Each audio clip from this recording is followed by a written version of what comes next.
You've been told to take control of your life, to plan every detail, to chase certainty like it's the only way to survive. But if that really worked, why are so many people still exhausted, still frustrated, still feeling like they're gripping too tightly to a world that refuses to be held? Why does control bring more fear, more tension, more sleepless nights? The truth is, most of what happens in life isn't yours to control. Not the past, not other people, not even your next breath. But that's not a reason to panic. It's the beginning of peace. Buddhist wisdom doesn't teach you how to control more. It teaches you how to suffer less, how to let go, not by force, but by understanding.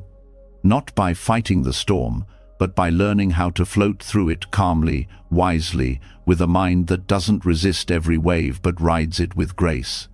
Tonight, you're not just going to fall asleep. You're going to let go of something heavy.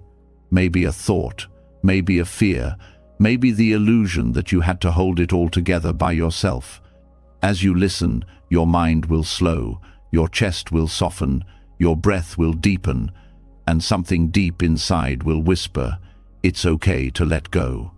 The teachings you'll hear are not just words, they are keys. Keys that unlock a quieter mind, a lighter heart, a freer life. Are you ready to stop holding on to what was never yours to carry? Then close your eyes and let's begin. You've just discovered the truth about control, that peace doesn't come from holding tighter, it comes from seeing clearer. And now it's time to go even deeper, because the biggest source of your stress, it's not the chaos out there, it's the commentary inside your head. And it all begins with one simple question: what moves, the wind or the flag?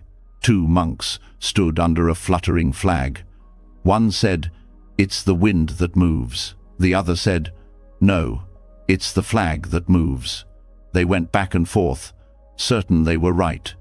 Then their teacher passed by. He listened, smiled, and said, "Neither the wind nor the flag is moving. It is the mind that moves." It sounds like a riddle, but it's a mirror, because what moves first is not the flag or the wind, it's your mind. That's what jumps, that's what judges, that's what attaches meaning to every little thing, and that's what makes you suffer. You think you're seeing reality. You're not.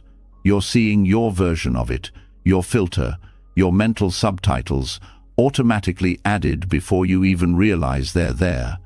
Someone doesn't reply to your message, and your mind jumps. They're ignoring me. A stranger looks at you for too long. They're judging me. A door slams. Someone's mad at me. But none of that is fact. It's your mind moving, trying to protect you by explaining things. But in explaining, it distorts. And distortion is exhausting. Because now you're reacting not to the world, but to your interpretation of it. And the more convinced you are that your story is true, the more stuck you get in emotions that never needed to be there. Fear, guilt, shame, jealousy. These aren't the result of what happened. They're the result of what you told yourself about what happened. That's where Buddhist wisdom cuts through. It doesn't ask you to control your thoughts. It asks you to stop believing them. It asks you to pause, to notice the mind moving, and to stop chasing it every time it runs. The monk's answer wasn't clever, it was compassionate. He was pointing to the real problem, not what's moving outside, but what's jumping inside. That jump, that mental leap from what is to what it must mean, is where suffering hides. And it happens fast, faster than logic, faster than breath. A sound, a word, a glance, a delay, and you've already labeled it. But what if you didn't? What if you let things move without needing to name them? That's the practice. Not resisting the flag, not denying the wind, just noticing the mind and choosing not to follow every movement, choosing not to interpret every breeze as a storm. Because the more you interpret, the more tightly you grip, and the more you grip, the more fragile you become. Every story must be defended. Every belief must be confirmed. Every judgment must be proven right until your whole life becomes a courtroom and your peace is on trial. But peace doesn't need to be defended, and the truth doesn't need to win an argument. It just needs space, stillness, awareness. The wind moves, the flag flaps, the mind narrates. But beneath all of that is something that doesn't move. The part of you that watches, the part of you that sees without naming, hears without judging, and breathes without grasping. That's the part Buddhism brings you back to, the still point, the observer, the one who doesn't need to interpret because it's already enough to just see. So how does this work in real life? It looks like hearing someone criticize you and choosing not to take it personally.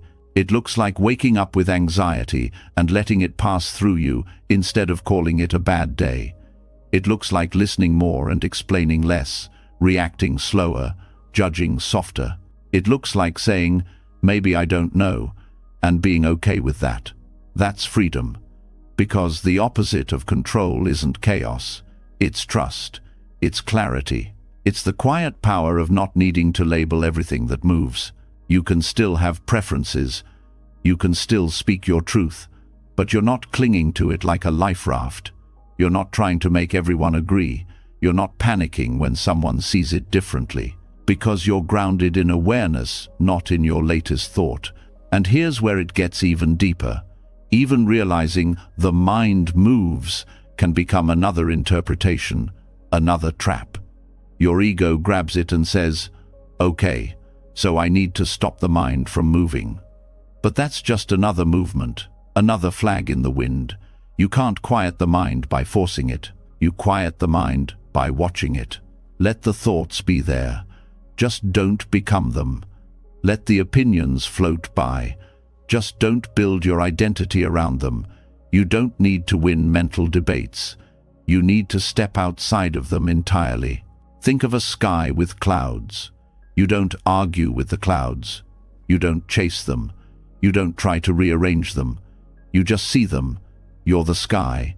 The thoughts are clouds. Let them pass. This doesn't make you passive.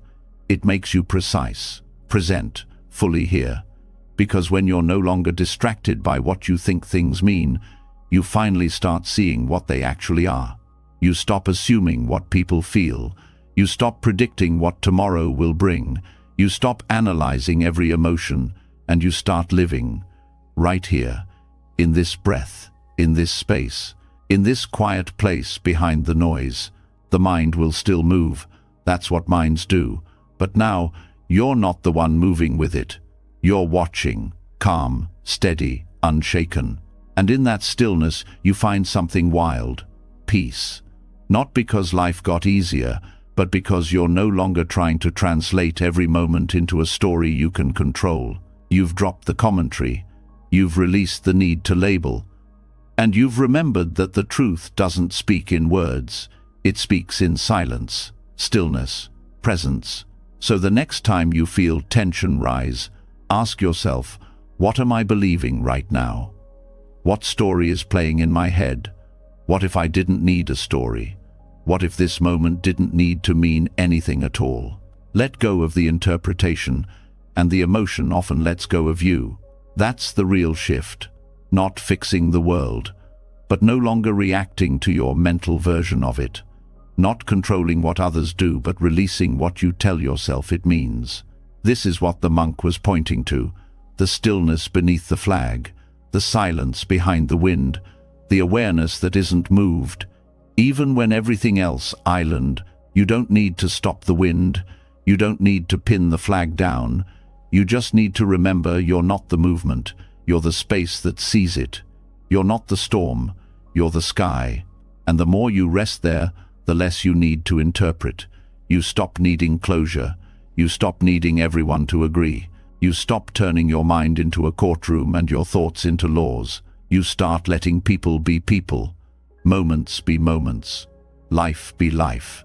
And that's when real peace shows up, quietly, naturally, without force. It's not the result of solving everything. It's what rises when you stop turning everything into a problem to solve. The mind moves, But you don't have to follow. You don't have to analyze. You don't have to grip. You can just watch the flag, feel the wind, breathe, and be. That's enough. It's always been enough. And now, you know how to return to that place. Whenever the mind moves, just come back. Back to the one who sees. Back to the stillness. Back to the truth. No flag. No wind. No interpretation. Just peace. So now you know the truth behind stillness. Not everything needs a meaning. Not every thought deserves belief. And peace begins where interpretation ends. But here's the next trap the mind falls into. Even if it stops labeling what happens, it still clings to what it hopes will happen. It drops the story, only to grip the outcome. And that's where suffering sneaks back in. Because control isn't just about what's happening now, it's also the exhausting need to shape what comes next. That's where we go next. Not into resistance, but into flexibility. Not into chasing outcomes, but learning how to float above them like a reed in floodwaters. When everything around you feels uncertain, the instinct is to brace, to stiffen, to plan harder, to grip the wheel. But some storms don't respond to planning. Some waters rise too fast. Some outcomes never follow the script. And in those moments, strength isn't found in force, it's found in pliancy, in softness, in becoming like a reed that bends without breaking. The reed doesn't try to control the flood. It doesn't resist the current. It bends, it flows, it yields. Not because it's weak, but because it understands something most people don't. When you're flexible, you survive. When you're soft, you last. And when you stop fighting the wave, you realize the wave was never the enemy. The Buddha once said that suffering arises from craving and clinging, wanting things to be different, needing a specific result, demanding a certain future. That's where the mind begins to panic. It clings to plans like lifeboats, not realizing the tight grip is what's dragging it under. Letting go of attachment to outcomes doesn't mean giving up. It doesn't mean you stop caring. It means you care without needing things to go your way. You still plant seeds. You still show up. You still give your all. But you stop tying your worth to the harvest. You stop measuring your value by what you achieve. You stop trying to twist life into a shape it was never meant to hold. A reed doesn't fail when it bends, it survives. And your soul doesn't fail when it surrenders, it awakens. Think about how many times you've suffered because things didn't go the way you wanted. You thought a relationship would last, it didn't. You worked hard for something, it failed. You gave your heart to a plan, it crumbled. But the suffering wasn't just the loss, it was your attachment to how it was supposed to be. You didn't just lose a job, you lost the identity you built around it. You didn't just face a breakup, you faced the death of a future you'd already imagined. But here's the question: did that outcome ever belong to you? Life is not a vending machine. You don't put in effort and automatically get what you expect. Sometimes you give your all and life gives you silence. Sometimes you do everything right and still lose. That's not failure, that's nature. And the more you fight it, the more you hurt. Non-attachment doesn't mean becoming cold. It means staying warm, even when the world doesn't warm you back. It means giving love without needing it returned. Acting with purpose, without obsessing over recognition. Showing up fully and letting life unfold, even if it doesn't unfold the way you planned. The reed doesn't resist the river, it surrenders to it. And in doing so, it outlasts the trees that snapped in the wind.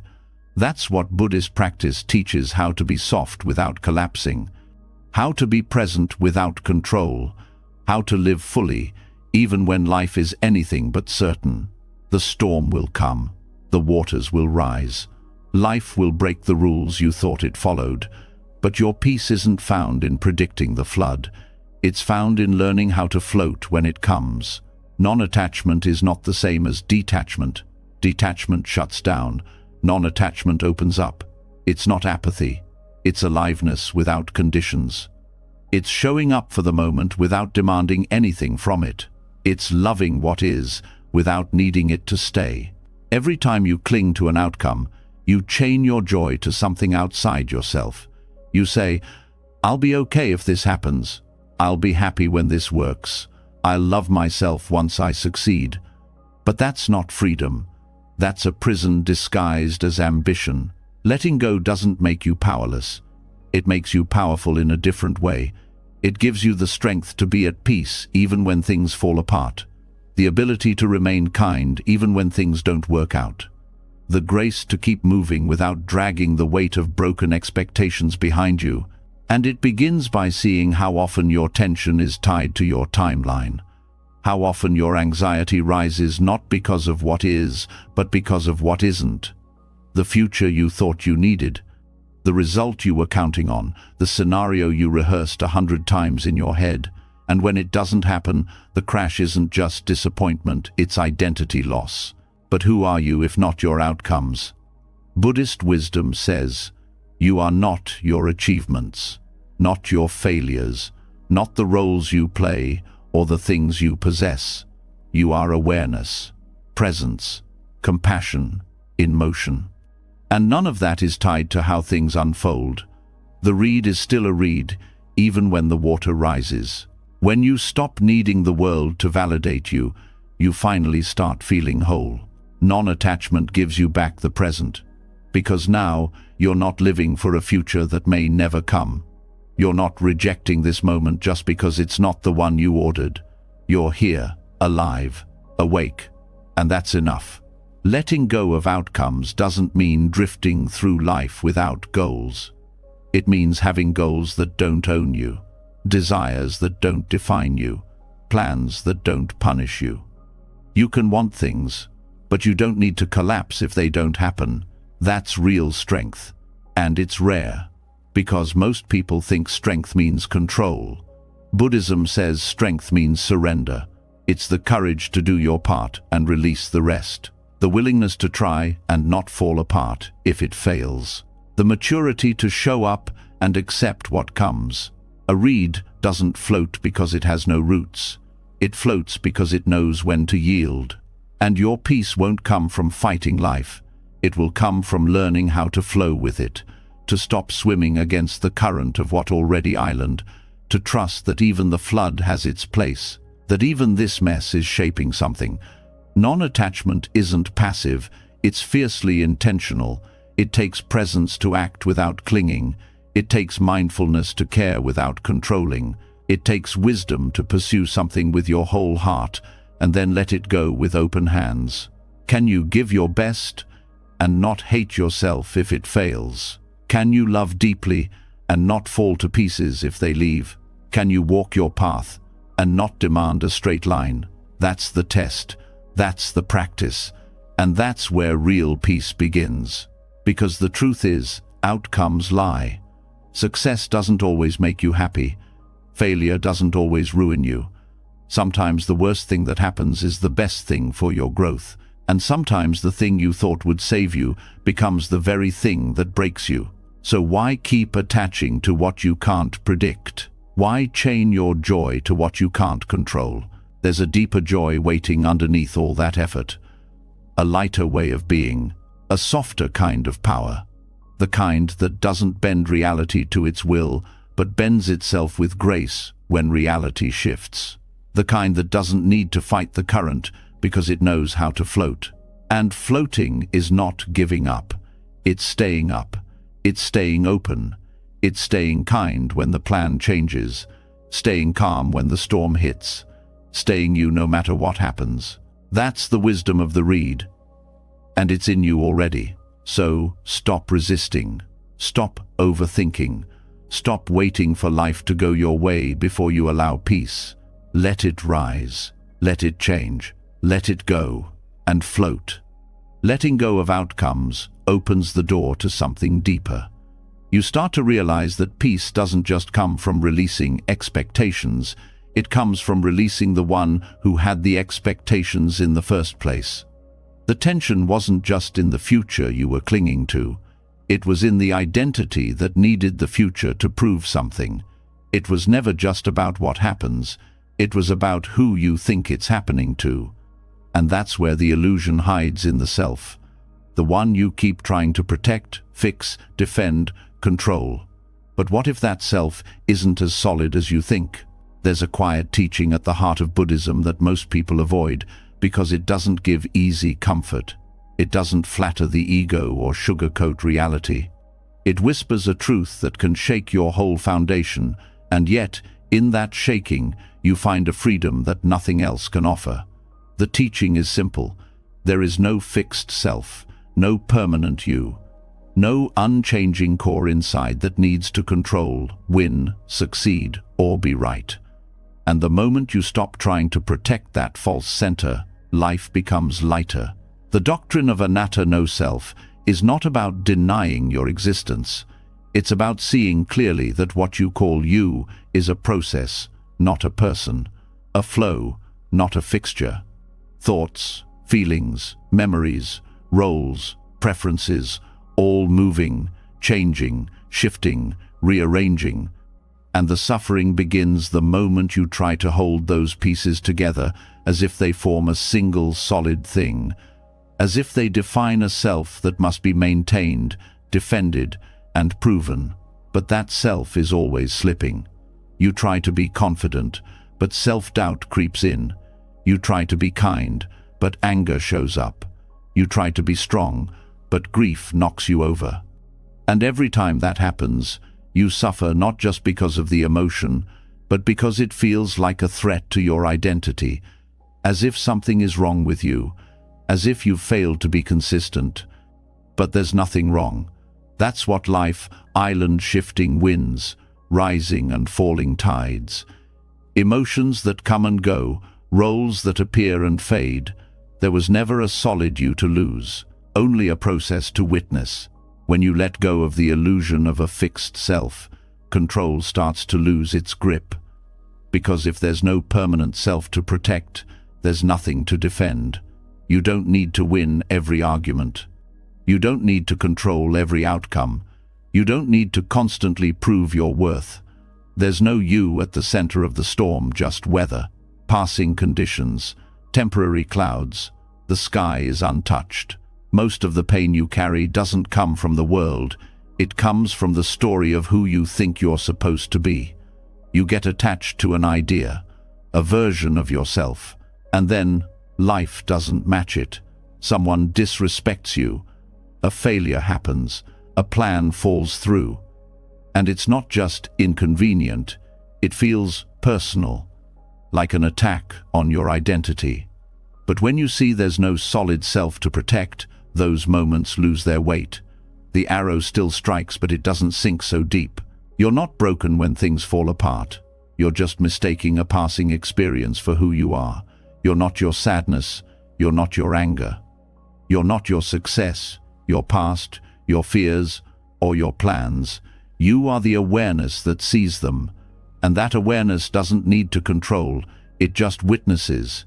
It doesn't grasp, it understands. Ego is the voice that says, I need to be in charge. But it's also the voice that says, I am the one being hurt. It's the one that attaches to every compliment and takes every insult as a wound. It builds itself on stories and then spends its life defending them. But all it's defending is a reflection, a collection of thoughts about who you are. And those thoughts change, which means the identity they're built on changes too. When the Buddha taught no self, he wasn't trying to confuse people, he was offering liberation. Because if there's no self to cling to, there's nothing to hold back, nothing to fix, nothing to maintain. Just experience unfolding moment by moment. You get to release the pressure of being someone. You don't have to get it right. You don't have to hold it all together. You don't have to prove your worth through achievements, relationships, or perfection. You're not the actor on stage trying to stay in character. You're the space where the play is being watched. The more you relax into that, the more control becomes irrelevant. Because you're not trying to manage a story anymore, you're letting go of the need to have one. You're letting go of the question, who am I? And living the answer in silence. This doesn't make you numb, it makes you clear. Because when you're no longer focused on protecting an identity, you can actually connect. Listen without defensiveness. Speak without fear. Move through life without armor. You stop being the center of everything, and strangely, that makes you feel more alive. Because now, you're part of it all. Not separate, not isolated, just another wave in the sea, another leaf on the tree. And in that surrender, you find peace. Anatta doesn't erase your personality. It reveals it as a dance, not a statue, a song, not a structure. You're not static, you're streaming. And the less you fight that, the more at ease you feel. All your roles become lighter. You can be a parent, a partner, a worker, a dreamer, without being defined by any of it. When a role changes, you don't fall apart. Because you were never just that one thing. You were always more and less. You were always something wider than any title, something deeper than any name. And when you stop being attached to who you think you are, you stop needing to control how others see you. Their opinions become weather, their praise becomes wind, their judgment becomes passing noise. None of it touches the space that simply sees. So much of human pain comes from the craving to be seen a certain way, the fear of being misunderstood, the panic of being wrong. But all of that fades when the center of the storm disappears, when the one who was gripping so hard realizes there was nothing to protect. There's a freedom in disappearing, not vanishing from life, but from the weight of identity. You're still here, still alive, still acting, loving, moving, choosing. But it's not about defending a self anymore. It's about dancing with the moment. Control starts to fall away. Because the one who needed to be in control, the fixed ego, the tight identity, the imagined center, was never real. Just a thought, just a pattern, just a story passed down by fear and habit. And the story was heavy. I am this. I must be that. They must see me a certain way. I can't fail. I can't be weak. I must always stay in control. That voice ruled you until you started seeing through it. Now you see there's no solid I to suffer. Just conditions, just sensations, just causes and effects, just flow. When joy comes, it doesn't mean you are good. When sadness comes, it doesn't mean you are failing.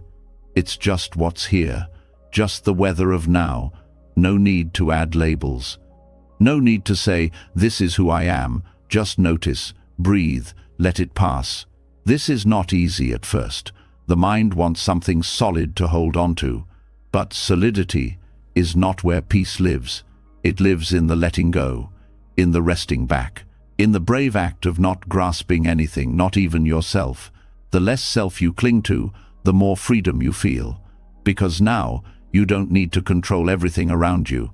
You don't need to fix everyone's view of you. You don't need to chase success to prove your value. You just live, fully, honestly, softly. Letting go of the self doesn't make you less. It makes you limitless. Because now, you can be anything, flow in any direction, adapt to any change. You don't break when your identity shifts. You don't panic when your image fades. Because you know that was never you to begin with. You're not here to control the world. You're here to wake up inside it. You're not here to defend a role. You're here to dissolve into presence. And presence doesn't need a name. It just, island always, already, enough. When the illusion of self begins to dissolve, something else begins to collapse with it, the craving to feel permanent, stable, unchanging. Because once there's no fixed you to defend, there's also no ground that needs to hold still forever. But the mind still reaches. It looks for something to anchor to. It says, if I'm not who I thought I was, then let me find safety in something else. In money, in routine, in relationships, in reputation, in certainty. And that grasping becomes the next prison. Because when life doesn't give you that stability, and it never does, you feel threatened all over again. So now the problem isn't just control, it's safety. But what if the constant search for safety is what's keeping you from peace? There's a parable in the Lotus Sutra where a man owns a vast house. It's old, beautiful, and falling apart. One day, a fire breaks out. The house is engulfed, but his children are inside playing, unaware of the danger. He calls to them. They don't listen, so he changes his approach. He promises them toys, carts, treasures if they'll just come outside. And when they finally run out, they realize he saved their lives. But not because of toys, because they left a burning house. The burning house is life when it's lived under the illusion that anything here is secure. The job, the status, the family structure, the health, the plan. It's all beautiful, but it's also fragile. And the tragedy is not that it changes. The tragedy is that you thought it never would. You built your comfort inside a structure that was already on fire. The desire for security is not the same as the experience of peace. One is based on conditions, the other is based on awareness. You chase security when you think something outside you can finally make you feel safe. But safety doesn't come from locking the door or stacking up savings or controlling people. It comes from knowing that even if everything falls apart, you'll still be okay. You try to create permanent things in an impermanent world and then suffer when they fade. But it's not just the fading that hurts, it's your belief that they wouldn't, that this love would always last, that this season would stay, that this body wouldn't age. And so when the fire comes through loss, through change, through truth, it feels like a betrayal. But it was never a betrayal. It was a reminder. The fire is not the enemy. The clinging island, when you build your life around the need to be safe, you begin avoiding anything that could stretch you. You stop risking. You stop evolving. You stay in jobs that numb you. You stay in relationships that shrink you. You repeat the same habits, not because they serve you, but because they're familiar. You sit in the burning house because at least you know where the furniture island. And then you ask why you feel stuck, why you feel tired, why you're anxious. The answer isn't out there. It's inside the place you're refusing to leave. It's in the comfort zone that's turned into a trap. Buddhist practice doesn't ask you to live in fear. It asks you to stop mistaking comfort for safety. The safest people are often the most uncomfortable, and the most secure-seeming structures are often the first to collapse. True security can't be built on something that changes. And everything changes, always. So what's the way out? It starts with honesty. The willingness to admit that nothing you cling to will last, that everything you love is temporary, not to make you despair, but to make you awaken. Because only when you stop building on sand do you start looking for real ground. You let go of the belief that anything will stay. You stop demanding permanence from a world made of motion. And in that release, something strange happens. You don't collapse, you expand. You don't grow cold, you grow free. You start to love people without needing to keep them. You start to hold moments without needing to stretch them. You start to live in a way that honors the present, because you're no longer trying to make it permanent. The burning house isn't a threat, it's a teacher. It shows you what's real by removing what isn't. It strips away the illusions so you can see what remains. And what remains is this moment, this breath, this awareness. And the children? The ones who wouldn't leave. That's what the mind becomes when it's addicted to comfort. It plays in distraction, it ignores the smoke, it clings to toys while the walls collapse. And the only way to save it is through wisdom, through compassion, through a call that wakes it up. That's what you're hearing now. This isn't about becoming reckless. It's about no longer being ruled by fear. You still plan, still save, still care, but you don't live as if those things will protect you from impermanence. You act with clarity, not delusion. You prepare, not because you fear the fire, but because you understand the nature of the house. The desire for security is a craving. And like all cravings, it leads to suffering when it goes unmet. which it always does. No amount of money can buy permanence. No relationship can offer immunity to grief. No achievement can protect you from change. And yet, once you accept that, you become fearless, because now you're no longer trying to freeze a world that flows. You're swimming with it. You're walking through fire not to escape it, but to see what in you can't be burned. This is the paradox. The more you try to secure life, the more anxious you become. But the more you let go, the more grounded you feel. Because now you're anchored in something deeper than circumstance. You're anchored in truth. And truth doesn't burn. You can feel everything changing and still not panic. You can watch it all shift and still be kind. You can face the unknown and still walk forward. Because you've stopped building inside the house. You've stepped out into the open. And the open is where awakening begins. Once you stop building your life inside a burning house, something inside begins to shift.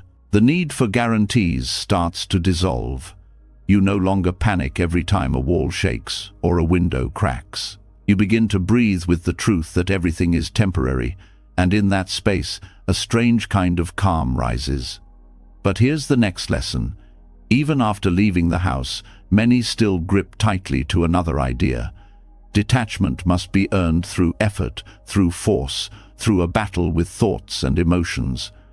And this belief becomes its own form of control. So now we go further. Not by doing more, but by doing something harder, nothing. This is where true letting go begins.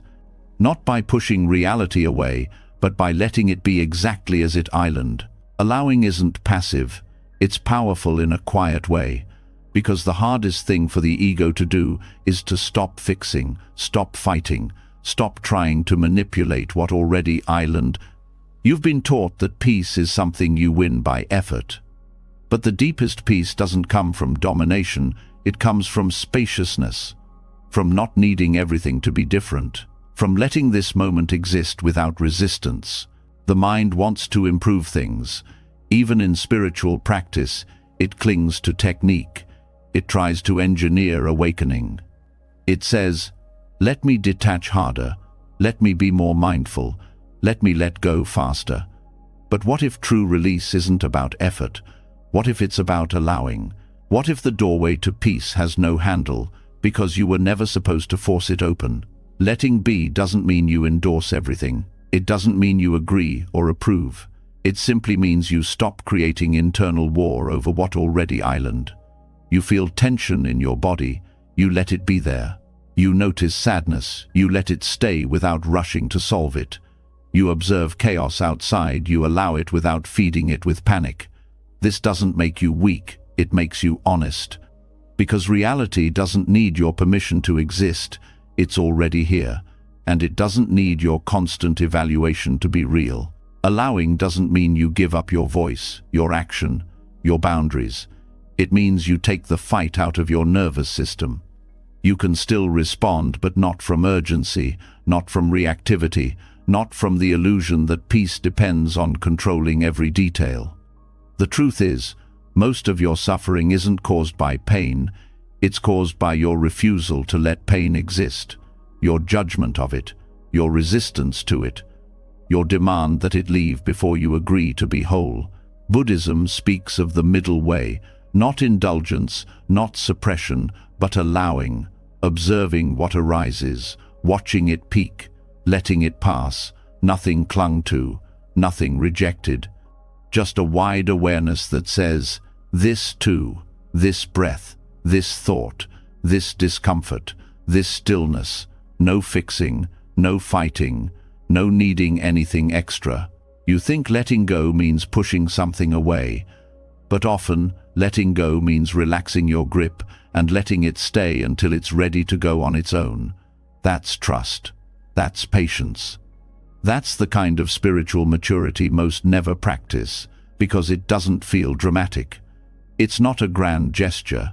It's a quiet act of staying with reality, even when it's uncomfortable. You feel like you're falling behind? Let that thought be there without merging with it. You wake up anxious? Let the tightness in your chest be part of your morning without making it your enemy. You hear something you don't like? Let it land without having to instantly react.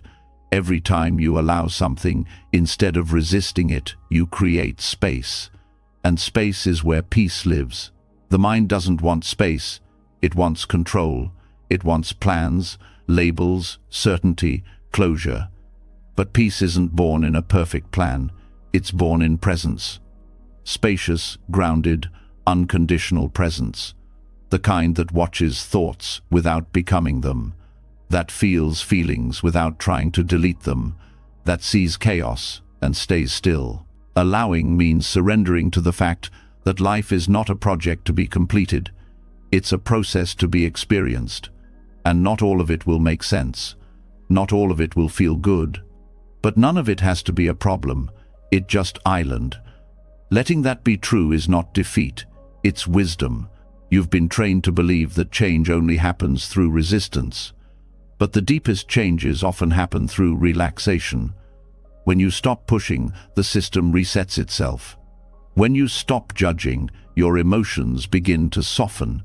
When you stop correcting, your awareness expands on its own. Letting be doesn't mean you enjoy every moment. It means you stop arguing with the ones you don't enjoy. You allow what hurts, not because you want it to stay, but because fighting it gives it power. You allow what's unknown, not because you like uncertainty, but because denying it won't make the answers arrive any faster. The moment you stop saying, "This shouldn't be happening," a new level of clarity opens, because now you're not caught in the war of preference. You're not adding noise to noise. You're not trying to rip the moment apart just to feel in control. That's what makes allowing so powerful.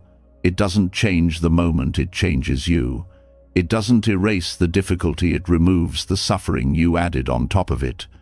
The same event, now held with less tension.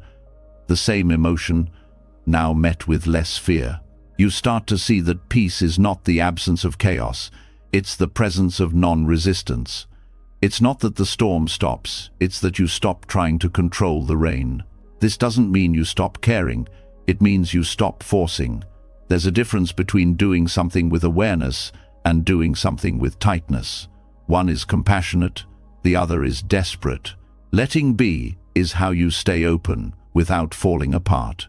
It's not easy. Because your habits will want to correct everything. Your ego will whisper that allowing is weakness. That surrender means giving up. But that's not true. Letting be is not passive. It's intimate. It takes courage to sit with discomfort. It takes strength to be quiet inside when everything outside screams for reaction. You don't need to fix your fear. Let it be there. You don't need to silence your mind. Let it move. You don't need to rush toward peace. Peace comes when you make room for whatever's here. The more you allow, the less you panic. You see pain as passing, not permanent. You notice thoughts but don't get pulled into their gravity. You stop trying to escape your life, and you begin to enter it moment by moment, breath by breath. This kind of letting go isn't loud, it doesn't announce itself, but it's powerful. Because the moment you stop resisting, your awareness becomes vast. You start seeing things as they are, not through filters of judgment, but through the lens of clarity. You can hold heartbreak without it defining you. You can walk through loss without collapsing into bitterness. You can be present in pain without it becoming your identity. All because you learned how to let it be. That's what real presence means. It's not being perfectly calm. It's being wide enough to include whatever comes. It's having room in you for the mess and the miracle. It's no longer needing life to fit your script in order to feel safe. Every time you soften instead of react, you reclaim power. Every time you pause instead of fix, you reclaim energy. Every time you allow instead of judge, you reclaim peace. Letting be is how you step out of the illusion of control and into the reality of freedom. Not by changing the world, but by no longer needing to. What you allow, you disarm. What you embrace, you release. What you hold gently eventually passes. So stop trying to force your way to peace. Let life be what it island. Let the moment arrive without rewriting it. Let your heart stay open, even when it hurts. Let it all move through, and let yourself be free. Letting things be doesn't mean you're letting everything happen without care. It doesn't mean walking away from effort or surrendering into helplessness. You're not floating through life ignoring consequences. You're just no longer feeding your nervous system with the illusion that everything depends on your grip. But once you allow what is, a new challenge appears. How do you take responsibility for your life without falling back into control? How do you act with integrity without obsessing over the outcome? That's where the misunderstanding of karma begins, and that's where it must be corrected. Karma is one of the most misused and misunderstood words in spiritual language. People turn it into a weapon, a scoreboard, or a fear-based motivator. You hear it all the time. This is happening because of karma. He'll get his karma. I must have bad karma. But karma is not punishment. It's not about fear, and it's definitely not about control. It's about cause and effect, about understanding that actions have consequences, not always immediate, not always visible, but always woven into the larger field of life. Karma doesn't mean you control what happens. It means you influence the quality of your experience through intention, thought, and behavior. But here's the catch. Karma is not a vending machine. You don't insert goodness and get exactly what you asked for. The obsession with perfect results is not karma. That's ego dressed up in spiritual robes. The Buddha didn't teach karma to make people anxious about their fate. He taught it to help people take mindful responsibility without becoming trapped in obsession. What matters is not your attempt to guarantee an outcome. What matters is the clarity and presence you bring to your action. You can be kind without needing people to be kind back. You can work hard without needing a specific reward. You can speak truth without controlling how others hear it. That's the heart of right action, not manipulating results, but aligning your choices with integrity and wisdom. Karma teaches that everything you do leaves a trace not in a book in the sky, but in your mind, in your body, in your heart. When you act with greed, it grows. When you act with compassion, that grows too. But this is not about superstition. It's about pattern, habit, the internal consequences of your mental and emotional direction. You're planting seeds with every choice, but you don't get to control when they sprout, how they grow, or what the weather does to them. That part isn't yours. And the more you try to control it, the more frustration you'll feel. You'll start thinking life is unfair. You'll start questioning your worth. You'll confuse temporary circumstances with eternal punishment. And that's not Buddhism. That's control disguised as spirituality. The mature approach to karma is this: focus on what's yours. Let go of what isn't. You're responsible for your input, not the output. You're accountable for your energy, not other people's reactions. You steer the intention, not the outcome. This approach breaks the chain of anxiety, because most of your mental exhaustion comes from replaying your efforts and demanding they lead to specific results. You overthink every conversation. You fear your choices. You try to predict and perfect your impact. But karma isn't here to make you scared. It's here to make you conscious. Act well and let go. That's not avoidance. That's wisdom. Because when you stop trying to control how the world responds to your actions, you stop living like a puppet. You stop chasing the applause. You stop fearing the silence. You stop bargaining with the universe. And when karma is seen clearly, it stops being a scoreboard and becomes a compass. Not something you check to see who's winning, but something that helps you orient toward truth, clarity, and alignment regardless of how messy the world is around you. When you grasp for results, you create tightness. Even good actions become transactions. You meditate to get peace. You donate to get credit. You help others to feel superior. You pretend to be selfless, but deep down, you're keeping score. And that scorekeeping creates inner pressure. Because now, if life doesn't reward you on time, you feel cheated. You think you failed. You wonder why it's not working. But karma was never a game of short-term wins. Karma doesn't promise control. It promises coherence. Your actions shape your inner landscape. Not because someone's watching, but because your choices change your mind. Your intentions shape your perception. Your repeated thoughts create grooves that become your default reactions. Karma is the architecture of your own mental home. So yes, you still have power, but it's a different kind of power. Not over others, not over fate, but over how you move through this life. And that power is more than enough. It lets you shift your identity from victim to participant, from blamer to builder, from grasping to giving. You stop asking, "Why is this happening to me?" and start asking, "How am I meeting this moment?" This shift matters. Because when things go wrong, your mind will reach for certainty. It will want someone to blame. Often that someone is you. You'll start using karma as a weapon. I must have done something wrong. Maybe I deserved this. But that's not wisdom, that's shame. And shame has nothing to do with awakening. Karma doesn't shame you. It guides you. It reflects your patterns, not your worth. It shows you how your past choices ripple into the present, not to punish you, but to help you see the link between cause and effect more clearly. And once you see that, you become free not from life, but from confusion. You stop expecting fairness in the short term. You stop demanding guarantees. You stop using spiritual effort as a tool to fix everything. Instead, you act because it's right.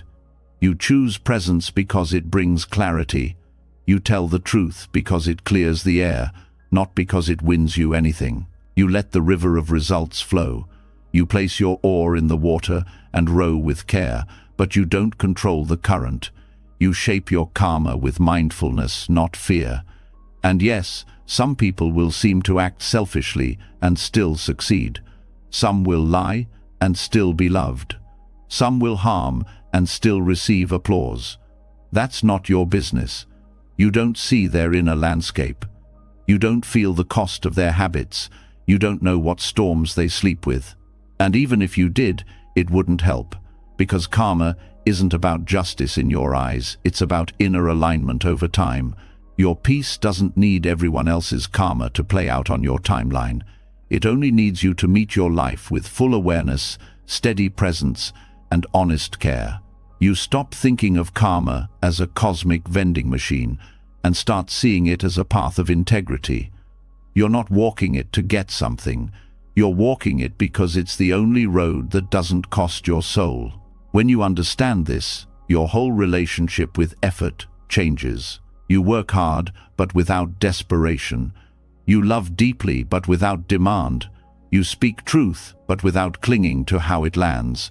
This doesn't mean you don't feel. You'll still have hopes. You'll still care. But you're not building your sanity around outcomes anymore. You're building your peace around process, around presence, around how you show up. That's the real fruit of karma. Not guarantees, but groundedness. Not certainty, but clarity. Not perfection, but participation. And this clarity protects you, because when things fall apart, you won't spiral into confusion. You'll say, "This too is part of the flow. Let me meet it with presence. Let me respond with grace. Let me plant seeds again." You become patient with life. You stop needing every chapter to end the way you planned. You stop holding your actions hostage to results. You stop measuring your worth by the timeline of reward. And strangely, this makes you more consistent, not less. Because now you're not acting based on mood. You're acting based on alignment. Not because of fear, but because it's who you are. You are no longer waiting for life to clap for you. You are clapping for life every time you choose intention over impulse, compassion over control, presence over panic. You are not karma's victim. You are its sculptor. So don't grasp, just plant, water, pause, and let go. When you stop clinging to karmic outcomes, something deeper shifts. You stop performing for results and start living from alignment. You take responsibility without dragging around the weight of obsession. But even when intention is pure, even when your actions are wise, pain still finds a way in. Life still delivers loss, disappointment, and unexpected turns. And the mind, trained to control and correct, tries to resist what's already happened. It holds on to the moment, replays it, resists it, and that resistance becomes the second wound. The Buddha called this the second arrow, not the pain itself, but your reaction to it. The first arrow is life, the second is your fight with it. Pain by itself is sharp, but simple. Something breaks, someone leaves, a plan fails, a body aches. That's the first arrow. It lands quickly and without warning. But the suffering that follows, that's not the pain anymore. That's the mental storm that says, this shouldn't have happened. I should have known better. This always happens to me. Why can't I get it right? The first arrow is unavoidable. The second is optional. You don't choose what happens, but you can choose how long you bleed. Most people live in the second arrow. They think it's normal to rehearse regret 100 times, to carry old wounds like they're proof of failure. They think reliving the moment will give them back control. But it doesn't. It tightens the knot. It adds layers of judgment on top of what was already hard. And now, the original pain becomes buried under stories, blame, and fear. You get hurt. That's real. But then the mind takes over. It builds a narrative. I'm not enough. They always do this. This proves I'm unlovable. And now, you're not just feeling pain, you're wearing it as identity. That's the second arrow. The problem isn't that you feel. The problem is that you personalize. You take an event and turn it into evidence. You take a moment and turn it into a verdict. And in doing so, you suffer long after the arrow has passed. Buddhist practice doesn't promise you a painless life. It shows you how to meet pain without multiplying it. It teaches you to feel fully without identifying with the feeling. It shows you how to make space around the arrow instead of pushing it deeper. You're allowed to hurt. You're allowed to cry. You're allowed to ache. But you're not required to narrate your pain into a story of failure. You're not obligated to turn loss into identity. You're not meant to live inside the wound. When something goes wrong, the ego tries to fix the past by obsessing over it. It replays the moment, rewrites the dialogue, rehearses better decisions, but none of that helps. Because the moment is gone. It already happened. And the second arrow doesn't heal it, just keeps the pain alive. You don't have to forget. But you do have to stop resisting. Because resistance doesn't remove the hurt, it traps it. It presses it against your nervous system and forces you to relive it every time your mind gets quiet. Letting go of the second arrow means learning how to sit with what is, without punishing yourself for it. You don't ask, why did this happen to me? You ask, can I let this hurt without turning it into a lifelong scar? Because pain is part of being alive, but suffering is the refusal to feel it without judgment. You've been taught to be strong by pushing pain away, but real strength comes from allowing it without collapse, from letting the pain speak without letting it take over your voice, from facing it without adding the extra weight of blame, shame, and rumination. The second arrow disguises itself as logic. It sounds like problem solving. It pretends it's helping, but really, it's fear. It's your mind scrambling for certainty in a world that doesn't give any. It's your ego trying to rewind the tape and control what's already been written. The first arrow may be out of your hands, but the second one, that's yours to drop. You start by noticing it. You pause when the story begins. You feel the original pain, and you stop the spiral that follows. You stop turning it into identity. You stop comparing it to other people's journeys. You stop stacking it against your past. You say, yes, this hurts, and that's okay, but I don't need to carry it longer than I have to. You stop feeding the fire with thoughts. You give yourself space instead, breath instead, compassion instead. You allow the pain to move without clinging to it, without weaponizing it, without building a shrine around it. And with time, something beautiful happens. The pain passes, not because you forced it, but because you didn't trap it. Suffering stays when it's resisted. But when you let pain be pain, it becomes a wave. It rises, it crests, it falls, and you remain. You don't need to explain the arrow. You don't need to understand why it came. You don't need to turn it into a lesson right away. You just need to stop making it worse by turning it into a punishment. Even grief changes when you stop resisting it. Even heartbreak becomes softer when you stop narrating it. Even mistakes feel lighter when you stop dragging them through every day that follows. You're not erasing the past. You're releasing your grip on it. And that's not weakness. That's wisdom. Letting go of the second arrow is not the same as forgetting. It's choosing not to bleed for something twice. It's choosing to protect your energy instead of burning it in mental fights with something that's already done. When a wound is fresh, it needs presence, not judgment, not control. Just breath, just stillness, just kindness. And when the second arrow shows up, and it will, you don't fight it. You just notice. And in that noticing, you soften. And in that softening, you heal. Healing doesn't happen when the pain is gone. It happens when the war with the pain ends. The arrow came. It landed. It hurt. That's real. But you can stop pulling it out and stabbing yourself with it over and over. Let it be what it was. Let it teach what it teaches. Let it pass when it's ready. You're allowed to move forward, even if it still aches, even if it's not fair, even if no one apologized. You're allowed to rest. You're allowed to stop fighting what already happened. You're allowed to live without the second arrow. Letting go of the second arrow doesn't mean you forget the pain. It means you stop making it personal. You stop carrying it like it's your identity.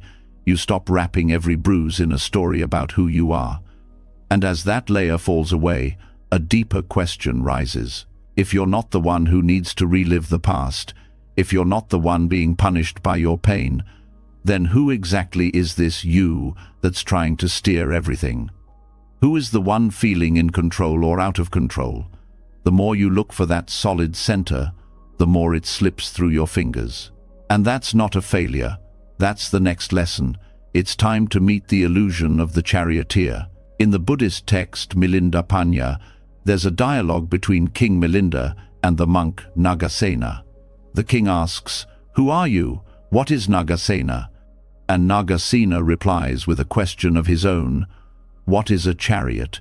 Is it the wheels, the axle, the seat, the yoke, the reins? Or is it just the name given to a collection of parts? If the parts are removed one by one, where does the chariot go? The same is true for the self. You're taught to think there's someone at the center, driving the body, managing the emotions, guiding the thoughts. A little charioteer behind your eyes, holding the reins. But the more you look, the more you realize there's no driver, just movement, just sensation, just a collection of parts, constantly shifting. The chariot metaphor doesn't deny your experience. It just shows you that what you call you is not a single separate thing. It's a process, a temporary coordination, a dance of causes and conditions. Thoughts arise, but not from a thinker. Emotions move, but not from a controller. Choices happen, but not from an isolated self. This can feel unsettling at first. The idea that there's no one in charge, but that discomfort comes from the mind's addiction to identity. It wants to be someone. It wants to be a captain. But Buddhist wisdom reveals that the sense of I is just a bundle of habits, a stream of conditioning, not a fixed thing, but a story. You don't control your heartbeat. You don't choose your thoughts. You don't decide your memories. You react, you respond, you move, but all of it happens in a field of interdependence. And the deeper you look, the less you find a single point of origin. There's no true owner, just unfolding. This doesn't make life meaningless. It makes it lighter. Because if there's no central self to carry, there's no central self to protect, no image to defend, no ego to polish. Just experience fluid, temporary, real. The charioteer illusion is what makes you suffer when life breaks your plans. You feel like you've lost control. But how could you lose something you never had? There was never a single you at the controls. There were only shifting responses to shifting conditions. When you think you're the driver, every misstep becomes a personal failure. Every mistake becomes shame. Every detour becomes fear. But when you understand you're the chariot, not the driver, you stop blaming yourself for every turn. You start riding with awareness, not clinging. The body, the feelings, the perceptions, the mental formations, the consciousness, these are the aggregates. They make up what we call the person. But none of them, alone or together, form a fixed self. Just like wheels, axles and reins don't make a true chariot. It's all designation, useful for conversation, dangerous when believed as reality. This shifts how you relate to your experience. When anger arises, you no longer say, "I am angry." You say, "Anger is present." When fear arises, it's not, "I am afraid," but fear is happening. There's distance, clarity, a gentle gap between stimulus and self. And in that gap, there's freedom. You're not dissolving into nothing. You're discovering that you were never a thing to begin with. You're not the driver. You're the whole process. And that process doesn't need to be controlled, it needs to be witnessed. This is where peace begins. Not in grasping harder, not in fixing the narrative, but in letting the story soften, letting identity become transparent, letting the reins fall away and realizing the horses are running without a master and always have been. Most of the pressure you carry is the result of believing you're supposed to be someone, that you're supposed to always know, always lead, always decide with full control. But once you see that the charioteer is a construction, not a fact, the pressure breaks open. You can still act, but now without attachment. You can still speak, but now without defensiveness. You stop trying to become someone. You start showing up as presence. Without a fixed driver, you stop fearing mistakes. They're not threats to your identity. They're just part of movement. You stop fearing judgment. It's not about you. It's about projections, preferences, perspectives. You stop fearing uncertainty, because the one who needed guarantees never really existed. And yet, your life becomes more honest. You're not hiding behind roles. You're not obsessed with status. You're not measuring your worth by how well the chariot performs. You're aware that all of it, every experience, is part of a passing show. Even your name is just a label, useful but not ultimate. The moment you think, "I am this," suffering begins. Because now, anything that threatens that idea feels dangerous. But if there's no fixed I, there's nothing to defend. You're free to evolve, free to adapt, free to be. You don't disappear. You become clear. You start living from awareness, not identity. And awareness doesn't grasp, it doesn't judge, it doesn't perform, it sees. This is what the Buddha pointed to, not a self that controls, but a flow that unfolds. Not a driver at the wheel, but a process in motion. And the more deeply you accept that, the more softly you begin to live. You stop demanding consistency from yourself. You allow contradictions, moods, changes. You stop punishing yourself for not being the person you used to be. Because now, you know you never were. Even your mistakes become easier to face. Because they're not a stain on a permanent self.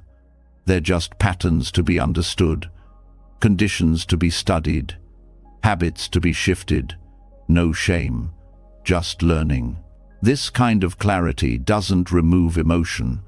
It transforms your relationship to it. You still feel, but you no longer fuse with every feeling.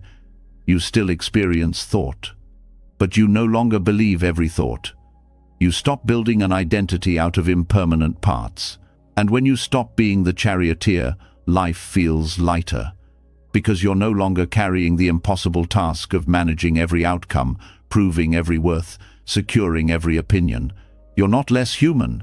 You're more present, not steering, but sensing, not driving, but dancing, not possessing, but participating. And somehow, from that place, you make fewer harmful choices. Because your actions don't come from ego, they come from clarity, from care, from the realization that you're not a fixed self, you're part of a vast field of interconnection. So you act with kindness, speak with intention, move with humility, not to prove who you are, but because you no longer need to. The chariot still moves, but it moves freely, lightly, without the illusion of a driver weighing it down. You were never the one in control. You were always the one aware. And now you know. And once the illusion of the charioteer falls away, there's nothing left to manipulate, no one left to demand perfection from. Just breath, just unfolding. And yet, even here, something sneaky creeps in. The desire for stillness, the grasping for peace. Not for identity this time, but for clarity, for control over the mind's weather. The obsession with understanding everything, with having a clear head, a quiet soul, a perfect explanation. But that's just another trick, another costume for the same craving. And it's time now to see it for what it is: clouds in the mind. There's a certain kind of suffering that hides behind the pursuit of peace. It doesn't look aggressive, it doesn't shout, but it whispers every time thought gets messy, every time emotion rises like fog, every time the inner sky darkens. It says, "This shouldn't be happening. You're supposed to be calm. You've failed." And so, another chase begins. The chase for clarity, the fantasy that one day the mind will be forever still, that every thought will make sense, that every doubt will dissolve. But true wisdom doesn't come from silencing the storm. It comes from letting the storm be a storm. The mind, like the sky, was never meant to be cloudless. Thoughts drift, emotions swirl, ideas take shape and dissolve. That's not a problem. That's nature. Suffering begins when this movement is resisted, when thoughts are treated like threats, when restlessness is seen as wrong. But a sky without clouds is just another form of craving. It becomes an ideal, a spiritual performance, something to achieve. And in that achievement mindset, freedom is lost. Peace isn't the absence of mental weather. It's the willingness to let clouds come and go. Thoughts don't have to be perfect. They don't even have to be pleasant. They just have to be seen, with awareness, with space, with no agenda to fix them. A cloudy mind is not a broken mind. It's a human mind. What creates tension is not the cloud, but the belief that the cloud should not exist. The moment that judgment softens, the mind stops fighting itself. Many chase clarity like a destination. They think, once I figure this out, then I'll feel better. But that line never ends. Solve one thought, 10 more appear. Dismiss one fear, another takes its place. The mind isn't a puzzle to be completed, it's a landscape to be traveled. And not every path has to lead somewhere. Some just need to be walked.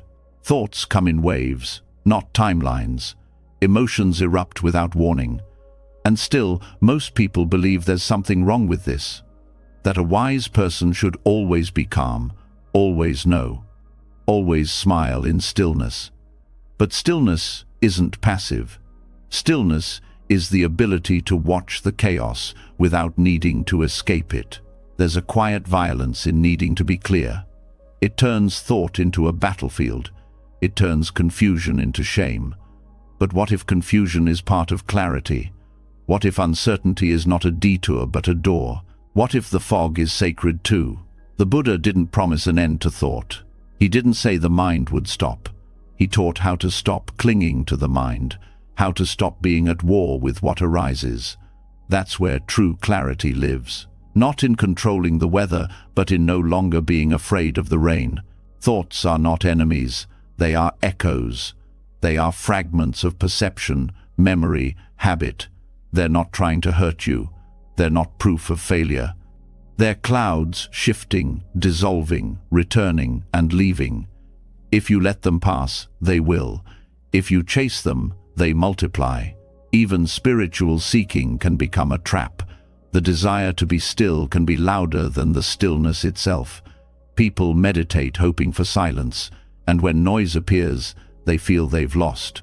But silence isn't the absence of sound, it's the space that allows all sound. Clarity isn't an empty sky, it's the sky that holds every cloud. You don't have to chase your way into peace. You don't have to purify the mind like a spotless floor. You just have to stop treating clouds like stains. Stop measuring your worth by your clarity. A brilliant mind can be messy. A wise heart can be heavy. A peaceful person can feel overwhelmed. None of these are contradictions. You're not failing when the mind is busy. You're not regressing when doubt appears. You're just human, fully, fiercely, beautifully human. The goal isn't to stop thinking. The goal is to stop believing that every thought is urgent. Craving clarity turns meditation into performance. It turns rest into effort. It turns awareness into judgment. But true insight is quiet. It does not insist. It does not conquer. It waits. And it welcomes. Let the mind wander. Let it loop. Let it speak its fears. You don't have to fix it. You don't have to silence it. Just don't follow it. Don't chase. Don't run. Let it pass like wind across a lake ripples, not ruin. Sometimes peace means letting it be noisy. Sometimes clarity means standing in the fog. Sometimes the most enlightened choice is to stop trying to be enlightened. You can sit with confusion. You can hold space for not knowing. You can allow contradiction. That is strength. That is maturity. That is freedom. If you stop chasing clouds, they lose their power. If you stop needing the mind to be silent, it calms itself. Not always, not instantly, but naturally, like dust settling after the breeze lets go. You were never meant to live in a clear sky. You were meant to live in the whole sky, the one that rains, that storms, that glows, that shifts, and through all of it remains wide and open and alive. Some thoughts will return, some feelings will linger, but none of them define you. They are weather patterns, not truths. You don't need to argue with the clouds. You just need to recognize the sky. You can still act with purpose, still speak with care, still show up fully, but not because the mind is empty, because you no longer need it to be. You stop waiting for the perfect mood to begin. You stop needing the storm to pass before you rest. You stop hoping the world gets quiet so you can feel okay. You start being okay, even when it's not quiet. This is the end of spiritual striving, not the end of effort, but the end of self-aggression. You work with the mind, not against it. You sit with it, not above it. You begin to see that true clarity is not crystal, it is fluid. Not sharp, it is soft. Not blinding, it is warm. And eventually, you stop asking for a better moment. You stop searching for a better version of yourself. You just return to now, as it island cloudy, open, alive, because that is enough, and you are enough, even with the clouds, especially with the clouds. And once the clouds are allowed to drift freely across the sky of the mind, a deeper realization surfaces. Perhaps the pursuit itself was the final illusion. Not just the chase for peace, but the chase for something bigger, something brighter, enlightenment, liberation, the end of all suffering. Even this, in its most sacred form, can harden into a hidden form of clinging. The heart whispers, just one more insight, just one more breakthrough, and then I'll be complete. But what if that too must be released? What if the final freedom isn't found at the mountaintop, but in the quiet descent back to the market square, empty-handed and whole? That's the silent wisdom of the ox-herding pictures. The ox-herding pictures are 10 ancient Zen illustrations that trace the path of spiritual awakening. They begin with a seeker searching for the ox symbol of the true self, or the awakened mind, and end not with some glowing transcendence, but with the seeker returning to ordinary life, not as a teacher, not as a master, but as no one in particular, just a person barefoot in the mud, smiling among the people. The first pictures are about effort, the struggle, the search, the restless journey of trying to find what was never lost. A man looking for the ox he's never really been apart from, and so he looks in books, in rituals, in concepts, in silence, in teachers. And every glimpse of the ox feels like a success. Every step feels like progress. But this illusion of progress, this feeling of getting closer to some final destination, becomes its own cage. The ox is not a place to arrive. It's the breath in this moment. It's the awareness noticing the breath. It's the person breathing. In the middle of the sequence, the ox is caught. It's tamed. The seeker feels victorious. But even here, attachment is hiding. Now, it's attachment to control, to having grasped some spiritual insight, to having arrived somewhere. The ox is no longer running wild, but now there's pride, subtle, spiritualized, a quiet ego in robes, and then the ox disappears. In the later pictures, there's no more ox, no more seeking, no more seeker, just emptiness. And that emptiness isn't dark, it's luminous, spacious, unburdened. But even that isn't the end. The last image shows the seeker returning to the world, shopping at the market, laughing with strangers, carrying a wine jug, living without needing to appear wise. That is the deepest teaching. The journey doesn't end with renunciation, it ends with return. Not return as the same person, but return as one who needs nothing, proves nothing, clings to nothing. Many walk the path trying to escape the world. They think awakening means retreat, silence, detachment, floating above the noise. But true awakening moves toward life, not away from it. It doesn't escape the marketplace. It blends into it. It meets it without armor. The early stages of seeking are full of striving. People set spiritual goals. They want to reach the end of suffering. They want to master the mind. They want to dissolve the ego. And all of it sounds noble. But it's still desire. It's still pressure. It's still chasing. Even the desire to awaken can become a burden. When will I finally get it? How do I maintain my state? Why do I keep falling back? These questions create cycles. Cycles of measuring, of comparing, of doubting. But the path doesn't move in a line. It loops, it disappears, it turns into something else. And that's not failure. That's the design. In the ox-herding pictures, nothing is rejected. The ox is not bad, the struggle is not bad, the search is not wrong. But clinging to any part of the journey, even to awakening itself, becomes a trap. True insight is not obsessed with permanence. It's content with vanishing. Like the ox, like the seeker, like the need to seek. One day the whole project falls apart. And in that falling apart, there's relief, there's laughter, there's a soft return to the ordinary. The seeker who returns to the marketplace is not pretending to be humble. They have forgotten to be anything. They aren't trying to help others. Their presence just helps. They don't hold teachings. Their life becomes the teaching. And they don't walk around telling people they're enlightened. They're too busy helping someone pick out turnips or finding a missing goat. Many chase spiritual highs, peak experiences, moments of oneness, states of bliss. But those pass. They have to. And when they do, people panic. They think they've lost their way. But what's lost is the fantasy that awakening was a state. What remains is something simpler, more durable, less exciting, a kind of open-hearted ordinariness. The goal is not to stay above suffering, it's to meet suffering without resistance, to walk through the world without armor, to return to the market without forgetting the silence within, not as someone special, not as someone awakened, but as someone real. Letting go of the need to reach enlightenment is not the same as giving up. It's trusting that there's nothing to reach, nothing missing, no self to fix, no final insight that will make everything perfect. Just this moment, and then this one.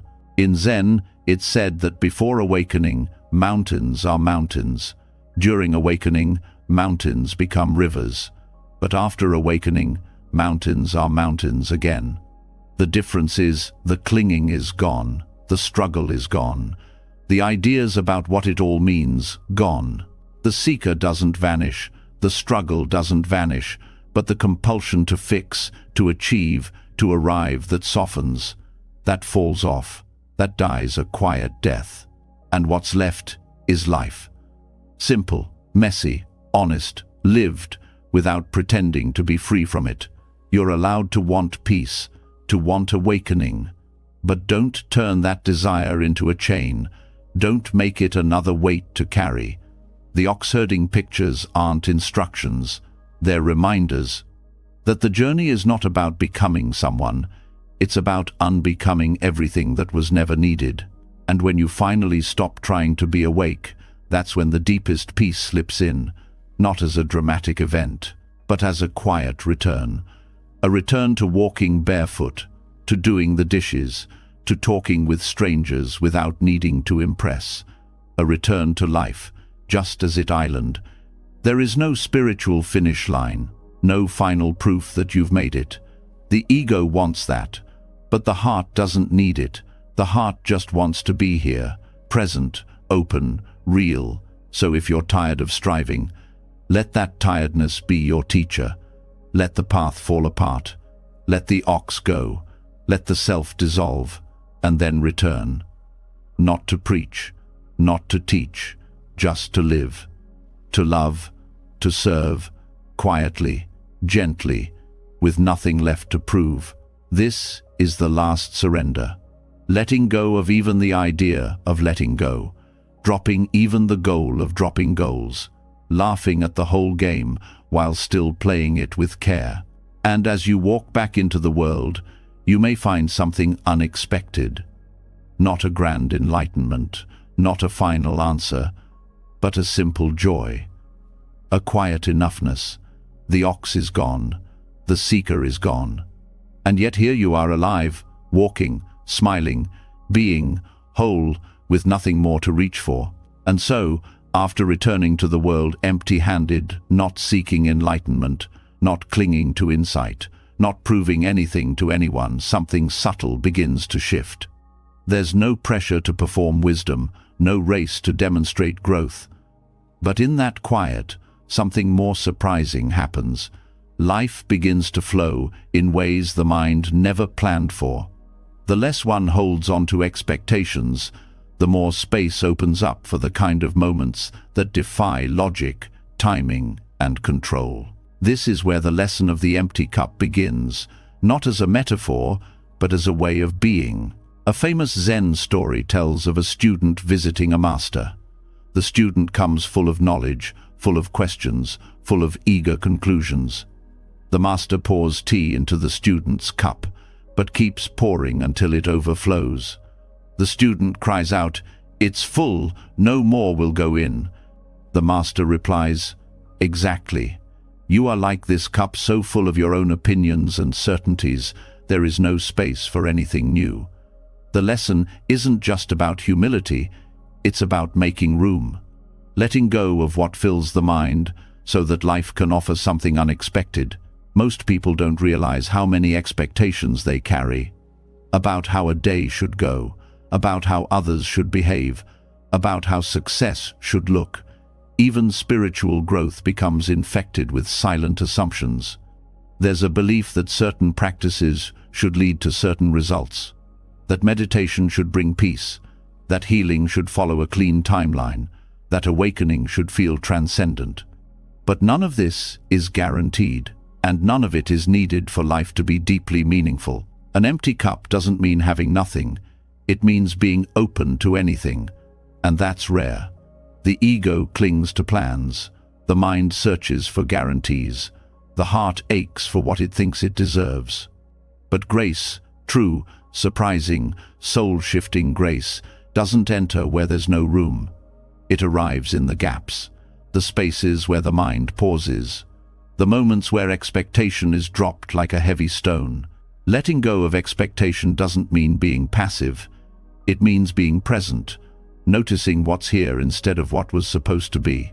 Most disappointment isn't caused by life. It's caused by the story of what life was supposed to be. And the more that story is clutched, the harder it becomes to see what beauty is already unfolding. Think of all the times life surprised you. A sudden conversation that changed everything. A stranger's kindness that shifted your mood. An opportunity that came only after a door slammed shut. None of it could have been predicted. None of it could have been forced.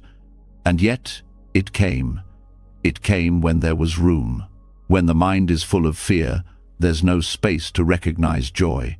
When it's full of past hurt, there's no space to feel what's blooming now. When it's packed with mental noise, worries, fantasies, judgments, there's no space for stillness to breathe. The cup is full, but it's not nourishing. It's overflowing with habits, beliefs, and patterns that no longer serve. The empty cup is not about becoming blank, it's about becoming receptive. In the same way, a musician pauses between notes, or a painter leaves blank space to make the subject breathe, life also requires room. But society worships fullness, full schedules, full resumes, full shopping carts. And so people rarely feel the emptiness that allows something deeper to enter. In Buddhist teachings, shunyata, or emptiness, doesn't mean void or absence. It means openness, interdependence, freedom from fixed identity. An empty cup can hold tea, water, wine, or nothing at all. And in that flexibility lies its beauty. The moment you say, "Only this should happen," you close the door to the thousands of other things that could. Letting go of expectation is also an act of trust. Trust that the unknown is not the enemy, that not knowing what comes next doesn't mean failure, that silence doesn't mean stagnation. It's trusting that sometimes not getting what was wanted is the greatest mercy, and that the best things often come sideways, quietly, through doors not even seen. People often say, "Be realistic." But what they mean is, cling to your predictions. Don't get disappointed. Yet the truly realistic person knows life is anything but predictable. Things shift. People evolve. Seasons turn. A plan today may be irrelevant tomorrow. So to live fully is not to plan better, it's to hold plans lightly and meet the moment as it island. There's a peace that comes from not needing things to unfold a certain way. It doesn't mean giving up. It means showing up with curiosity instead of control. When there's space in the mind, even challenges are received differently. They're not interruptions, they're invitations. To see more clearly, to soften, to begin again. The heart, too, has a cup, and it fills quickly with stories. Stories of betrayal, of regret, of loss. But when those stories are held too tightly, the heart can't feel what's now. It stays locked in a loop. To empty the cup of the heart is to cry without apology, to forgive without forgetting, to feel pain, then release it not because it didn't matter, but because it can't define what's next. Emptying also happens through stillness, not the forced kind, the listening kind, sitting without distraction, walking without rushing, letting silence cleanse the inner clutter. In those moments, the noise of expectation begins to settle and a deeper awareness begins to rise. Sometimes, the mind clings to wisdom like a trophy. I've learned this, I know that. But even wisdom, if not emptied, can harden into pride, into dogma, into walls. The wisest people often say the least, not because they lack insight, but because they're still learning, still letting life teach them, still making space. Letting go of expectations doesn't mean becoming numb, it means becoming alive to what island? A child crying in a supermarket, a storm ruining weekend plans, a friend not calling back. None of it feels like grace, but sometimes, in those very moments, something unplanned opens a deeper breath, a flash of understanding, a softening that wasn't there before. Life rarely gives what's asked for in the form expected, but often it gives something better. Not more glamorous, not more impressive, but more needed, more honest, more real. When the cup is empty, it can receive whatever comes: joy, sorrow, insight, mystery, and it can pour it out again without clinging. True freedom isn't getting everything wanted. It's not needing to know what's next. It's walking into each day with hands open. It's speaking without rehearsing, loving without scripting, living without demanding guarantees. When someone fully lets go of expectation, they don't become passive. They become powerful in a quiet, resilient way. They don't resist life, they respond to it. They don't chase meaning, they create it in every action, no matter how small. The empty cup doesn't mean you have no desires. It means desires no longer dictate your peace. You can want and still release. You can act and still surrender. You can dream and still welcome surprise. Grace, by nature, can't be controlled. It shows up when least expected, and it only enters where there's room. So each time you notice the mind grasping, pause, breathe, loosen your grip, pour out what no longer serves, and stand still for a while.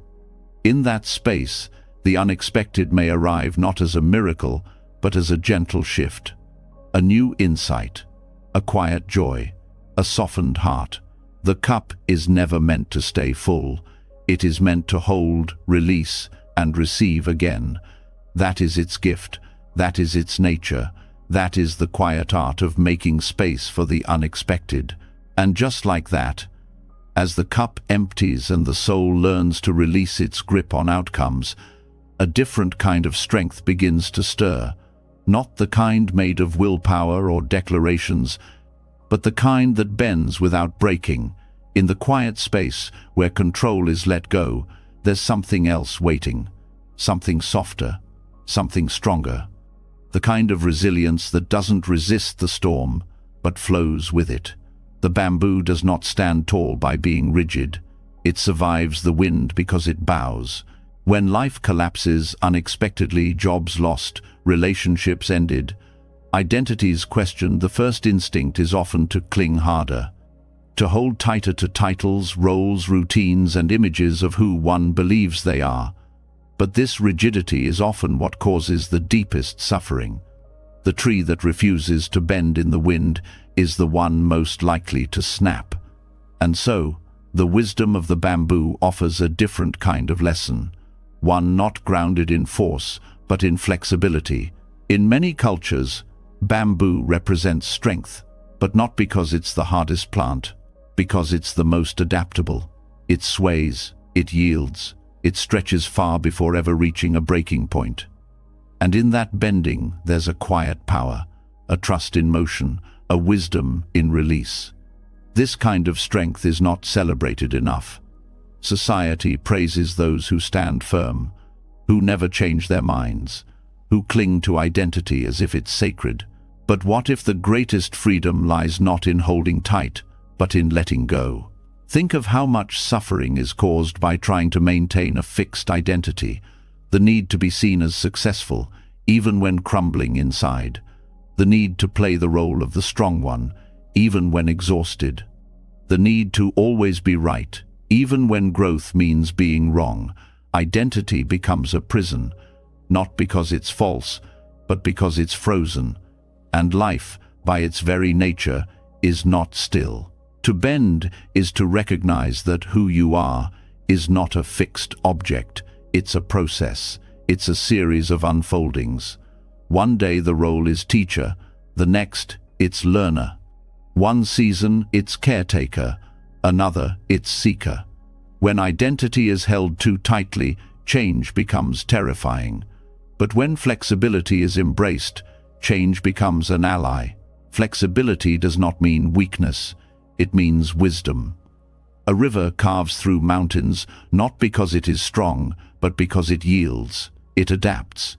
It flows around the unmovable, and over time it changes the very landscape. This is the power of softness. This is the resilience of bending. When pride takes hold, bending feels like defeat. To say, "I was wrong," feels like failure. To say, "I need help," feels like weakness. But pride is brittle. It cannot bend. It cannot evolve. And so it breaks under pressure. True resilience comes from humility, the kind that allows space for mistakes, for shifts, for growth. Think of a moment in life when everything felt like it was falling apart. The loss of a dream, the betrayal of a friend, the collapse of plans. In those moments, what kept you going wasn't your control. It was your capacity to adapt, to soften where you wanted to harden, to keep moving when standing still felt safer. Flexibility doesn't erase the pain, it simply means the pain doesn't define what comes next. Letting go of rigidity also means letting go of the illusion that everything must make sense right away. The need to find meaning immediately can create more suffering. Sometimes the lesson isn't visible until much later, and until then, the most resilient thing to do is keep bending, keep listening, keep allowing. In the natural world, flexibility is survival. Animals migrate, trees shed leaves, cells in the body constantly regenerate. Nothing stays fixed. And yet, humans often believe their value lies in consistency, in always being the same. But what if the soul is meant to evolve? What if your very purpose is to be shaped by experience, not defined by it? Letting go of rigidity in roles also frees others. When someone is always expected to be the strong one, they can't breathe. When someone is always expected to be the cheerful one, they can't grieve. When someone is only loved for being useful, they can't rest. Flexibility in identity allows space for the full spectrum of being.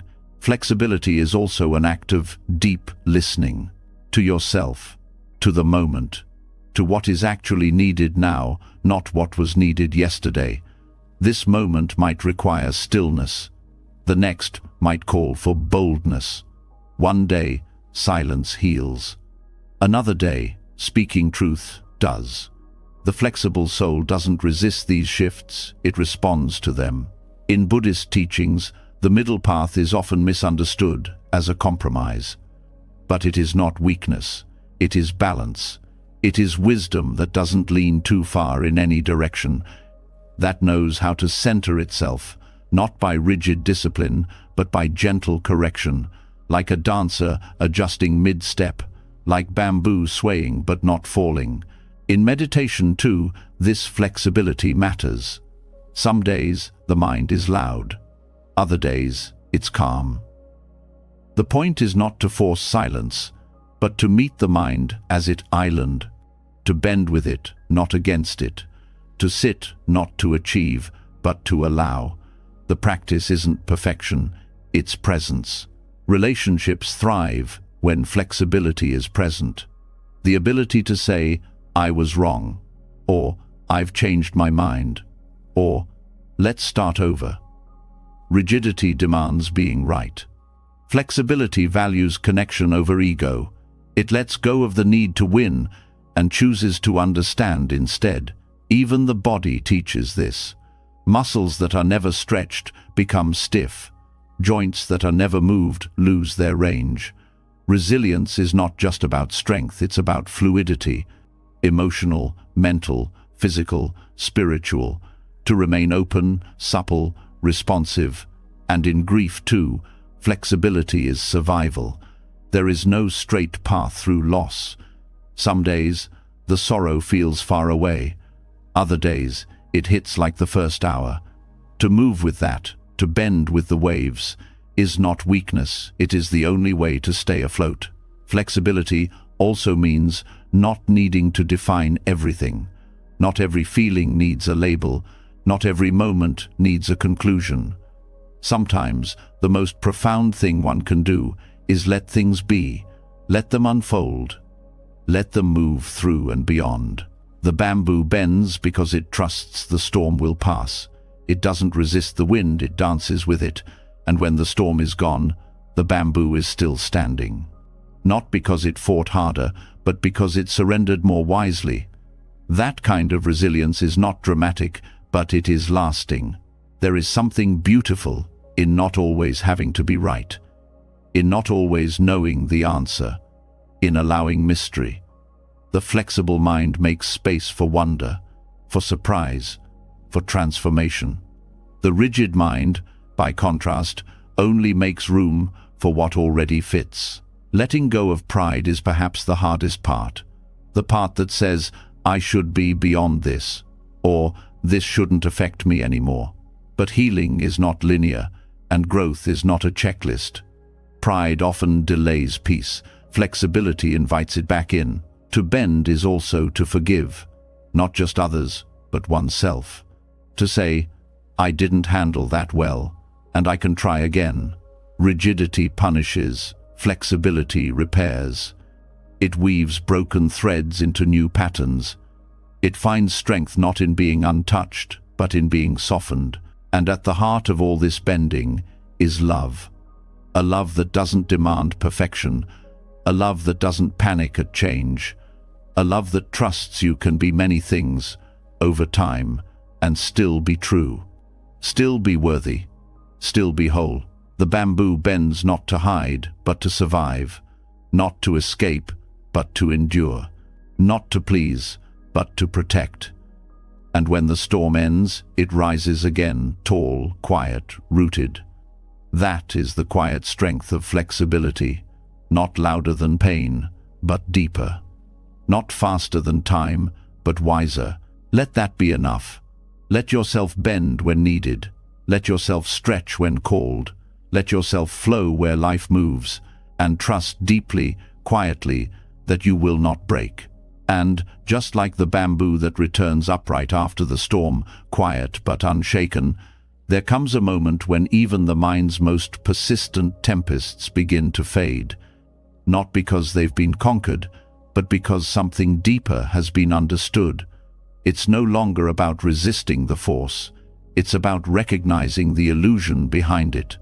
And this brings us to a moment of great tenderness, one that reveals the heart of the inner struggle not as a fight to win, but as a presence to be understood. It's the final visit of Mara.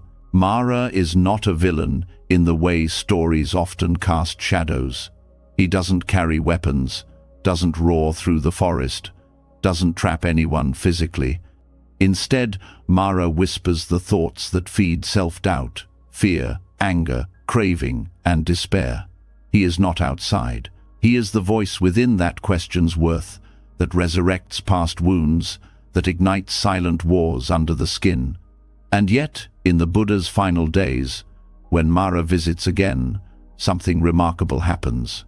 There's no battle, no banishment, no resistance. There is, instead, an offering of tea. That moment reveals something far more powerful than discipline. It reveals acceptance, and not the passive kind.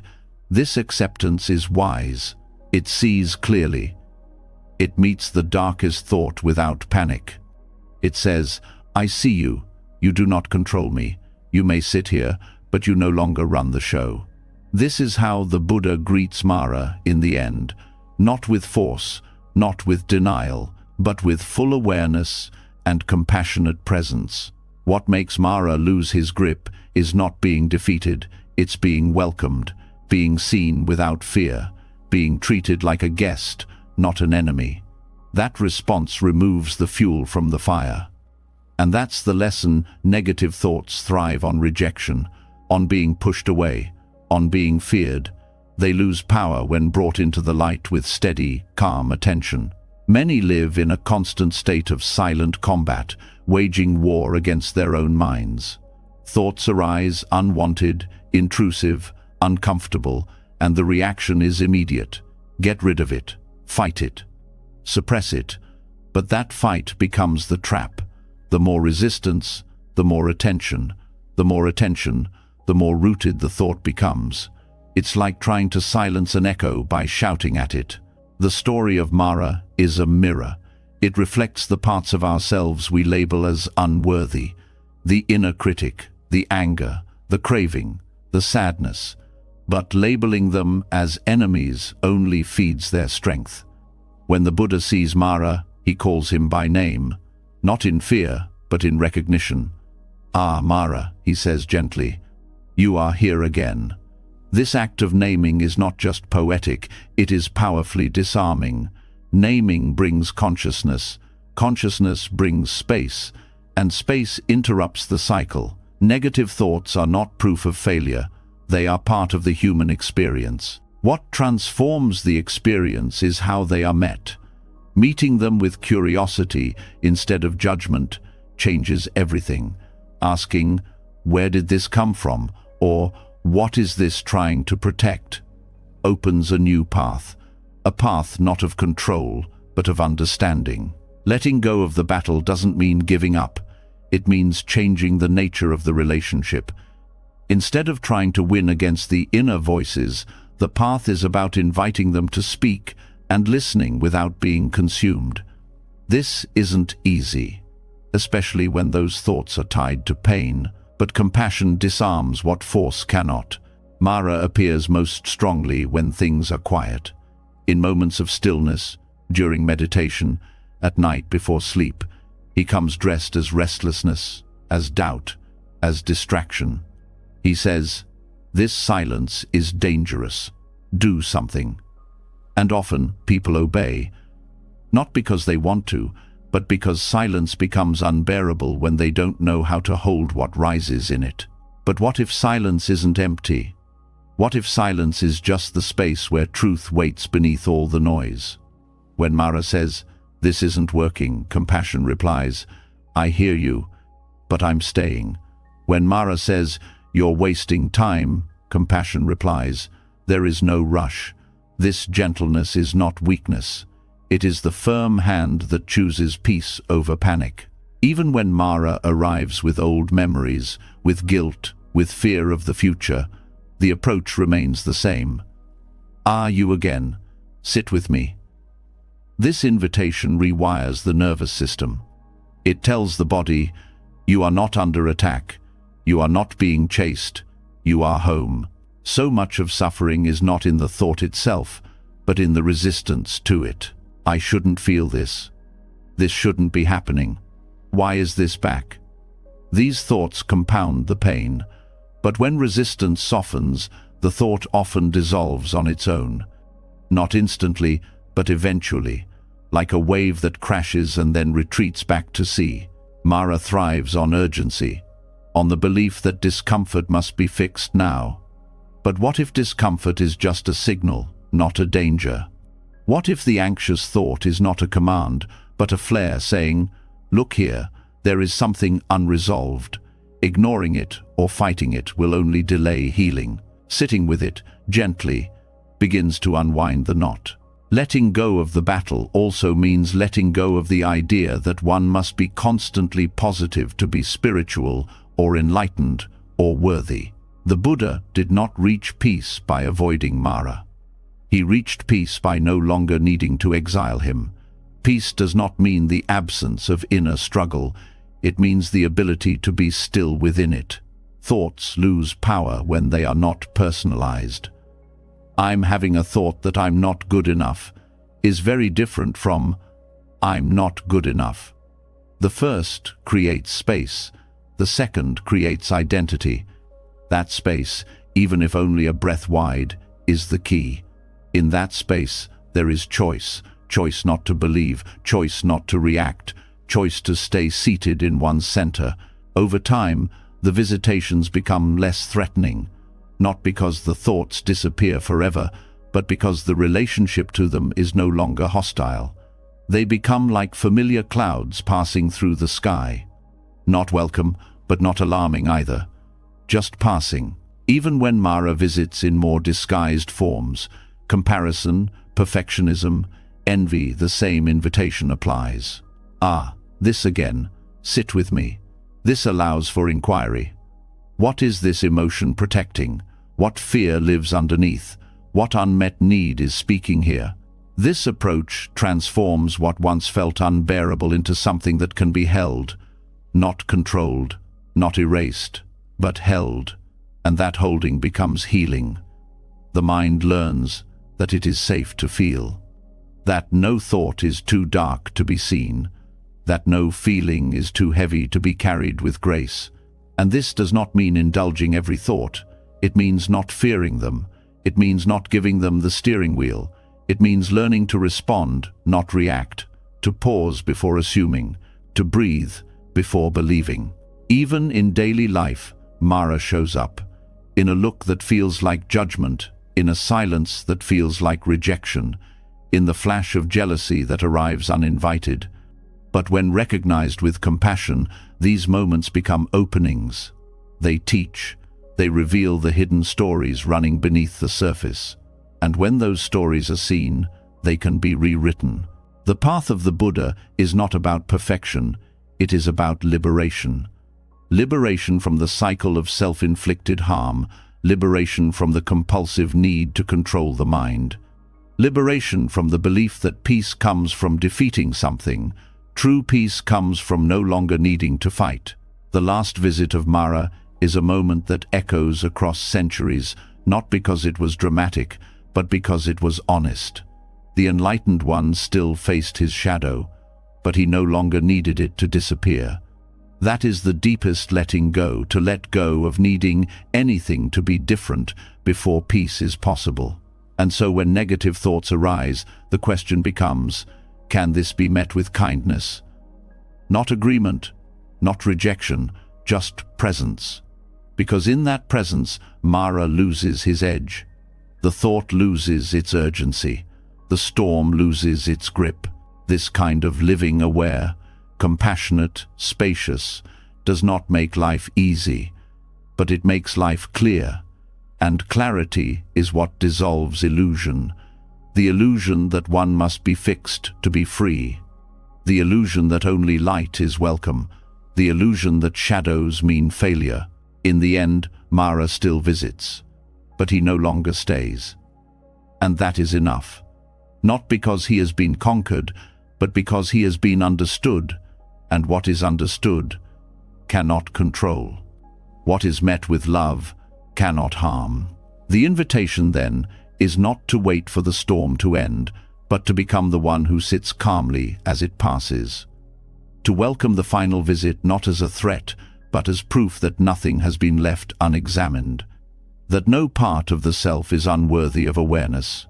And in that final gesture of pouring tea for the one who once terrified, a new possibility is born, not of victory, but of wholeness, a wholeness that does not deny the shadow, but gently includes it in the light. That is the true end of the battle, not silence, but peace. The final notes of Mara's quiet departure still echo across the heart, like a bell that doesn't stop ringing. That silence, the one that follows when no more internal enemies are being fought, is not just peace, it is power. But what happens after one stops battling with what's inside? Where does all that energy go when it's no longer tangled in struggle? It turns outward. And one of the most radical directions it flows toward is generosity. Not generosity as it's usually framed, the kind that expects applause, acknowledgement, or at least a smile. This is the generosity that gives without leaving a hook behind. No waiting for thanks, no subtle control over how it's received, just the act of giving itself, free from conditions, free from identity, free from expectation. Most people give to feel good, which is not wrong, but it's still centered on the self. I feel generous. I like helping others. I want to make a difference. All beautiful intentions. But if peeled open deeply, They often reveal a desire to influence the world in a way that makes the giver feel secure, liked, or needed.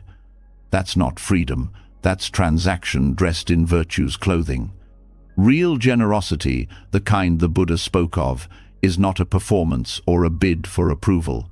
It's a release, a letting go, a surrender of the urge to track, tally, or be remembered for kindness. Dana, the Pali word for generosity, was the very first step on the noble path, not because it's easy, but because it breaks the hardest thing, the grip of mine. When something is given without clinging, without the invisible leash of, I hope they notice, I hope they reciprocate, I hope this changes something, it becomes sacred, it becomes the act itself. And in that, the giver disappears, the receiver disappears, and only the giving remains. That is what it means to let go while giving. It's not giving up, it's giving through. This kind of letting go cannot be faked. The body knows when it's pretending. The heart knows when it's bargaining.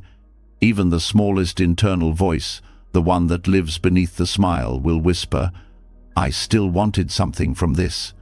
And that whisper is where the practice begins. Not in shaming the desire for return, but in seeing it clearly and softening into it. When giving becomes a mirror for our attachments, it becomes a teacher instead of a transaction. Letting go through generosity also dissolves control. So much of modern life is engineered around controlling outcomes, how others see us, how they respond, what they give back, whether they stay or leave. Even love is sometimes offered like a seed planted in hopes of a particular kind of bloom. But non-grasping generosity doesn't plant for a harvest.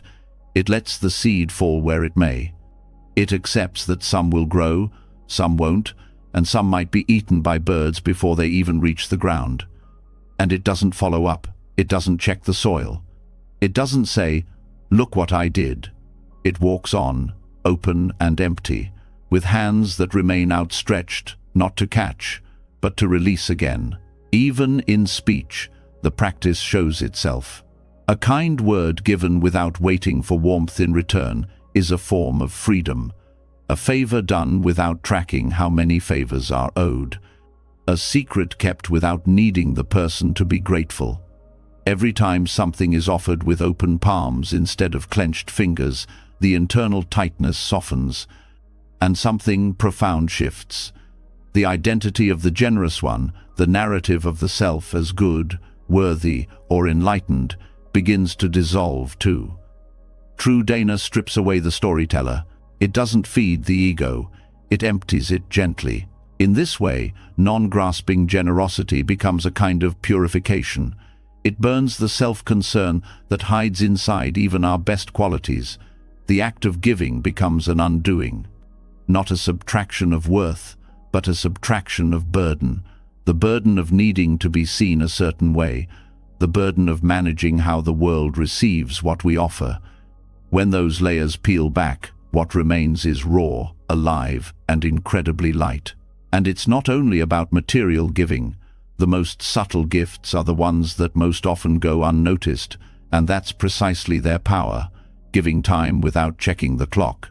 Giving attention without planning what to say next. Giving space for someone else's pain without shrinking away or trying to fix it. These are offerings that ask nothing in return, not even comfort.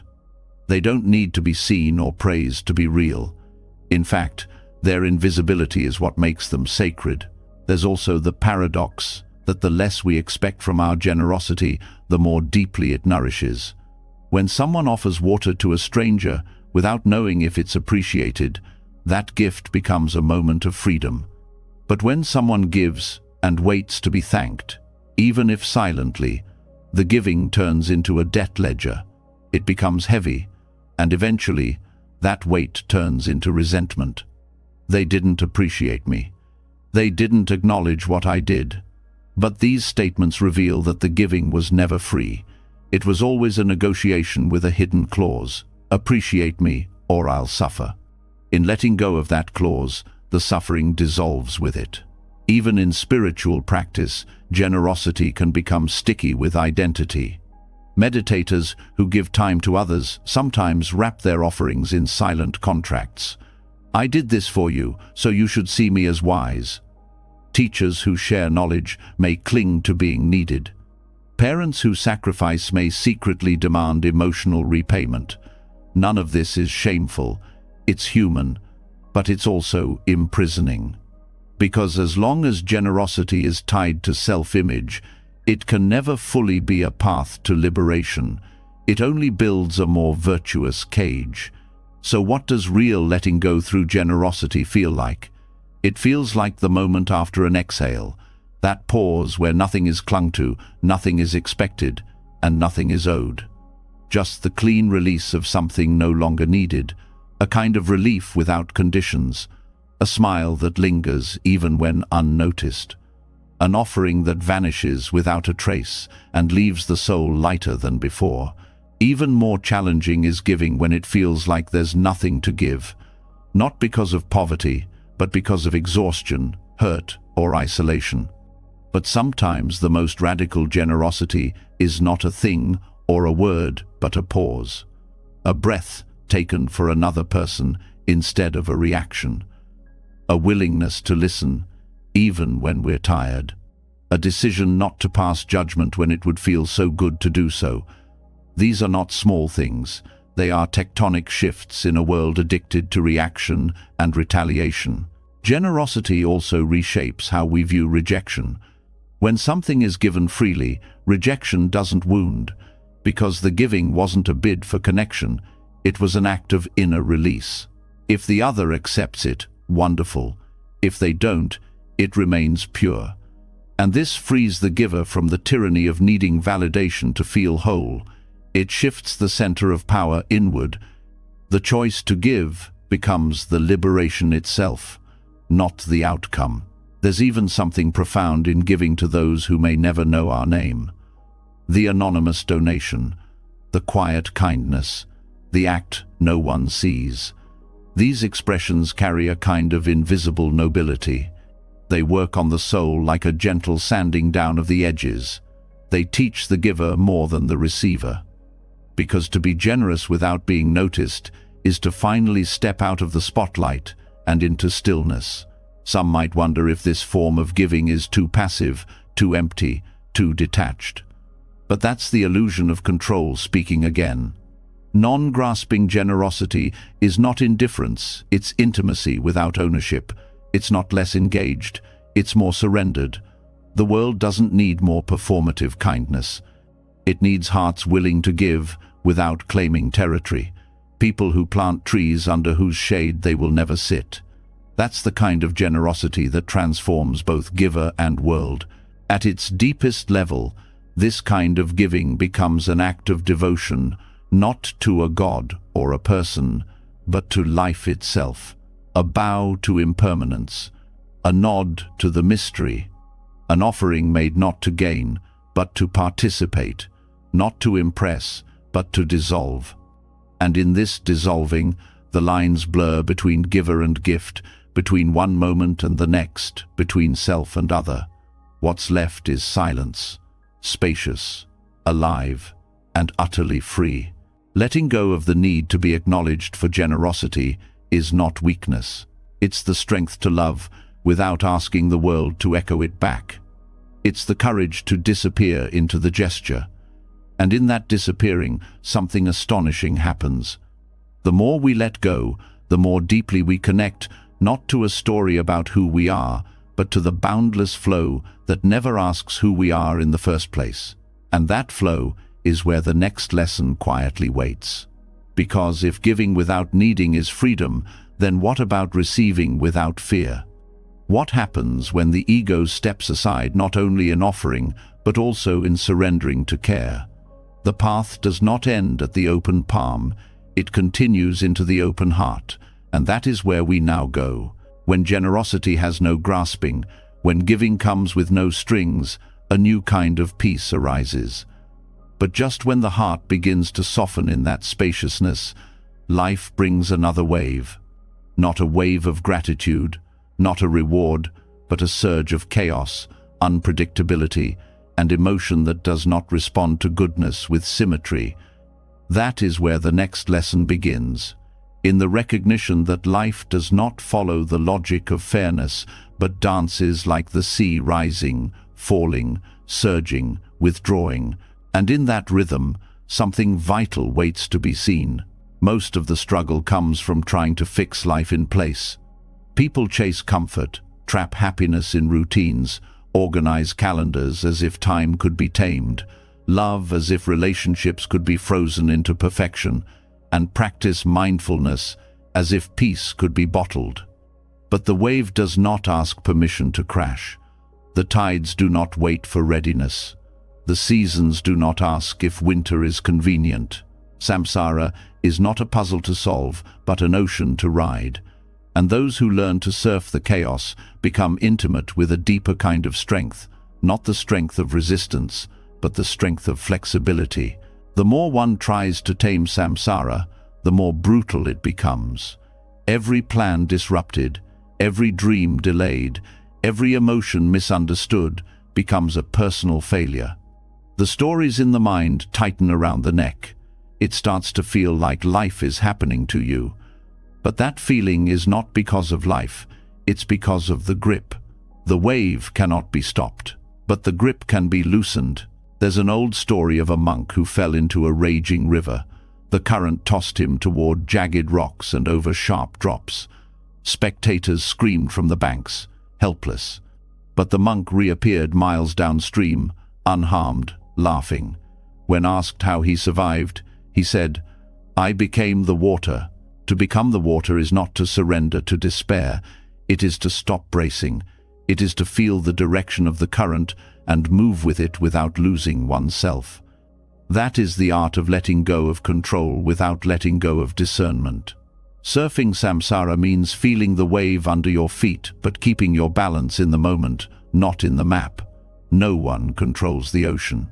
But every surfer knows the rhythm of waves can be felt in the body, and that rhythm is enough. Buddhism never promised to end the ocean. It promises to end the illusion that you are its victim. Samsara includes birth and death, joy and grief, gain and loss. It spins the wheel without asking. But the heart that knows how to rest in the spin, how to breathe in the motion, becomes less shaken. This is not detachment by numbness. This is intimacy with impermanence. Control is seductive. It feels like safety, but what it produces is tension, anxiety, and an endless hunt for perfect outcomes. Control demands guarantees. Wisdom watches patterns. Control resists failure. Wisdom expects tides. Control builds walls. Wisdom rides waves. One of the most painful attachments is to emotional predictability. People often believe they should always feel a certain way, calm, productive, grateful, peaceful. When emotions change like the weather, they interpret it as weakness. But thoughts are waves, feelings are waves, moods are waves. Clarity comes, then it goes. It is not a problem to fix. It is a motion to observe. There is a beauty in the fleeting nature of experience. The ocean does not grieve the wave that just passed. It is already forming the next. The one who lets go of taming begins to ride the rhythm instead. And that rhythm becomes its own kind of peace, not because it eliminates chaos, but because it includes it without flinching. Trying to tame samsara leads to blaming oneself for every downturn. It creates shame around grief, guilt around anger, resistance to rest. It creates inner judges that whisper, "If you were more spiritual, you wouldn't feel this." But wisdom does not avoid the low tide. It sits with it. It does not try to speed up recovery. It listens to what sorrow teaches. A wave carries you farther when you stop thrashing. The same applies to sorrow. The same applies to confusion. Stillness is not always a destination. Sometimes it's what arises when resistance quiets. Letting go of the need to tame also means letting go of the illusion that progress is linear. One day you feel clear. The next, everything is fog again. This does not mean you are back at the beginning. It means the path is not a ladder, it's a spiral, and sometimes spirals double back before moving forward. Samsara is not a punishment. It is a teacher that refuses to speak in straight lines. It teaches through contrast, through texture, through the unexpected. And once it is no longer treated as an enemy, its lessons begin to land differently, not as disruptions, but as invitations to deepen the inner stance of balance.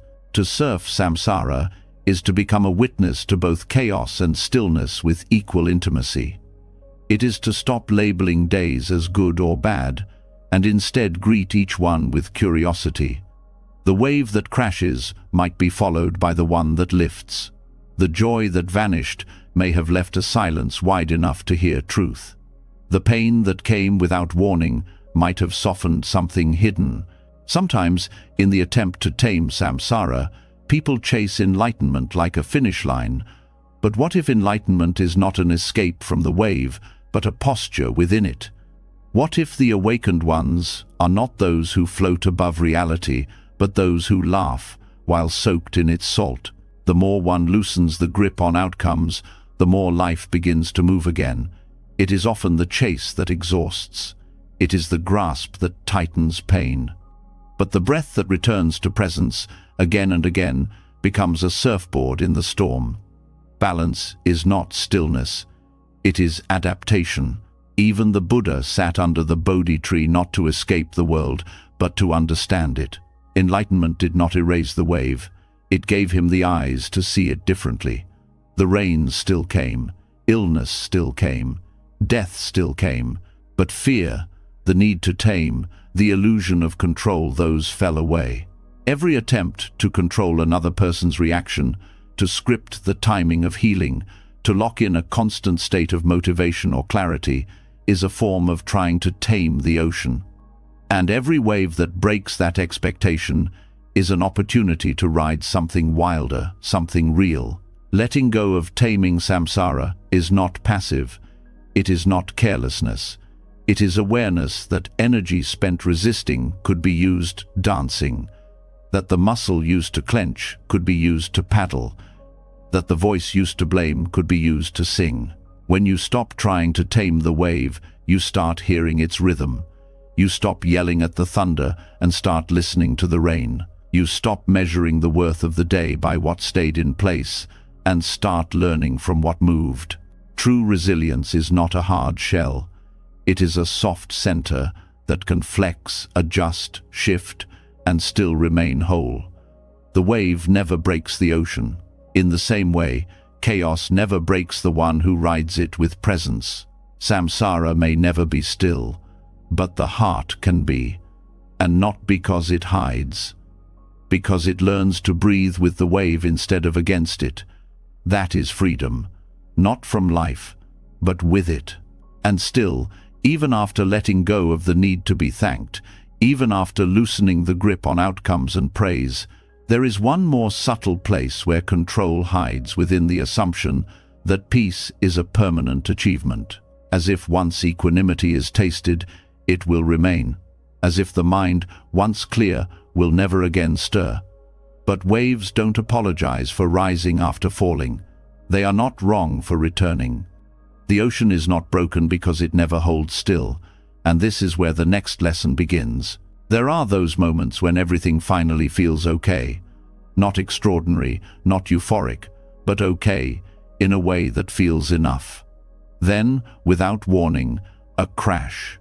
Something shatters a plan, a mood, a hope, and all that stillness is gone. The reflex is to grasp again, fix it, make it stop, patch the hole and hold the ocean back with a bucket. But the wave is not the enemy. The chaos is not the failure. Samsara, this cycle of becoming, breaking, becoming again, is not a mistake. It is the dance of form and emptiness. And wisdom begins when the dance is no longer resisted. Trying to tame the chaos of life is like yelling at the tide for not keeping still. The mind builds fortresses out of expectations and calls it safety. But all things conditioned are impermanent. every relationship, every thought, every breath arising and dissolving like foam. When the heart breaks, it is not proof of personal failure. When plans collapse, it is not karma gone wrong. These are the signatures of motion, not punishment. And when one sees this, not just intellectually but through the marrow of being, resistance begins to melt. Riding the wave does not mean liking every moment. It means no longer needing to control it. It means grieving without drowning, laughing without clinging, working without becoming the work. It means meeting each crest and fall with the same gaze, neither seduced by the high nor destroyed by the low. This is not detachment. This is intimacy with reality. There is a quiet strength in those who no longer demand that life be fair.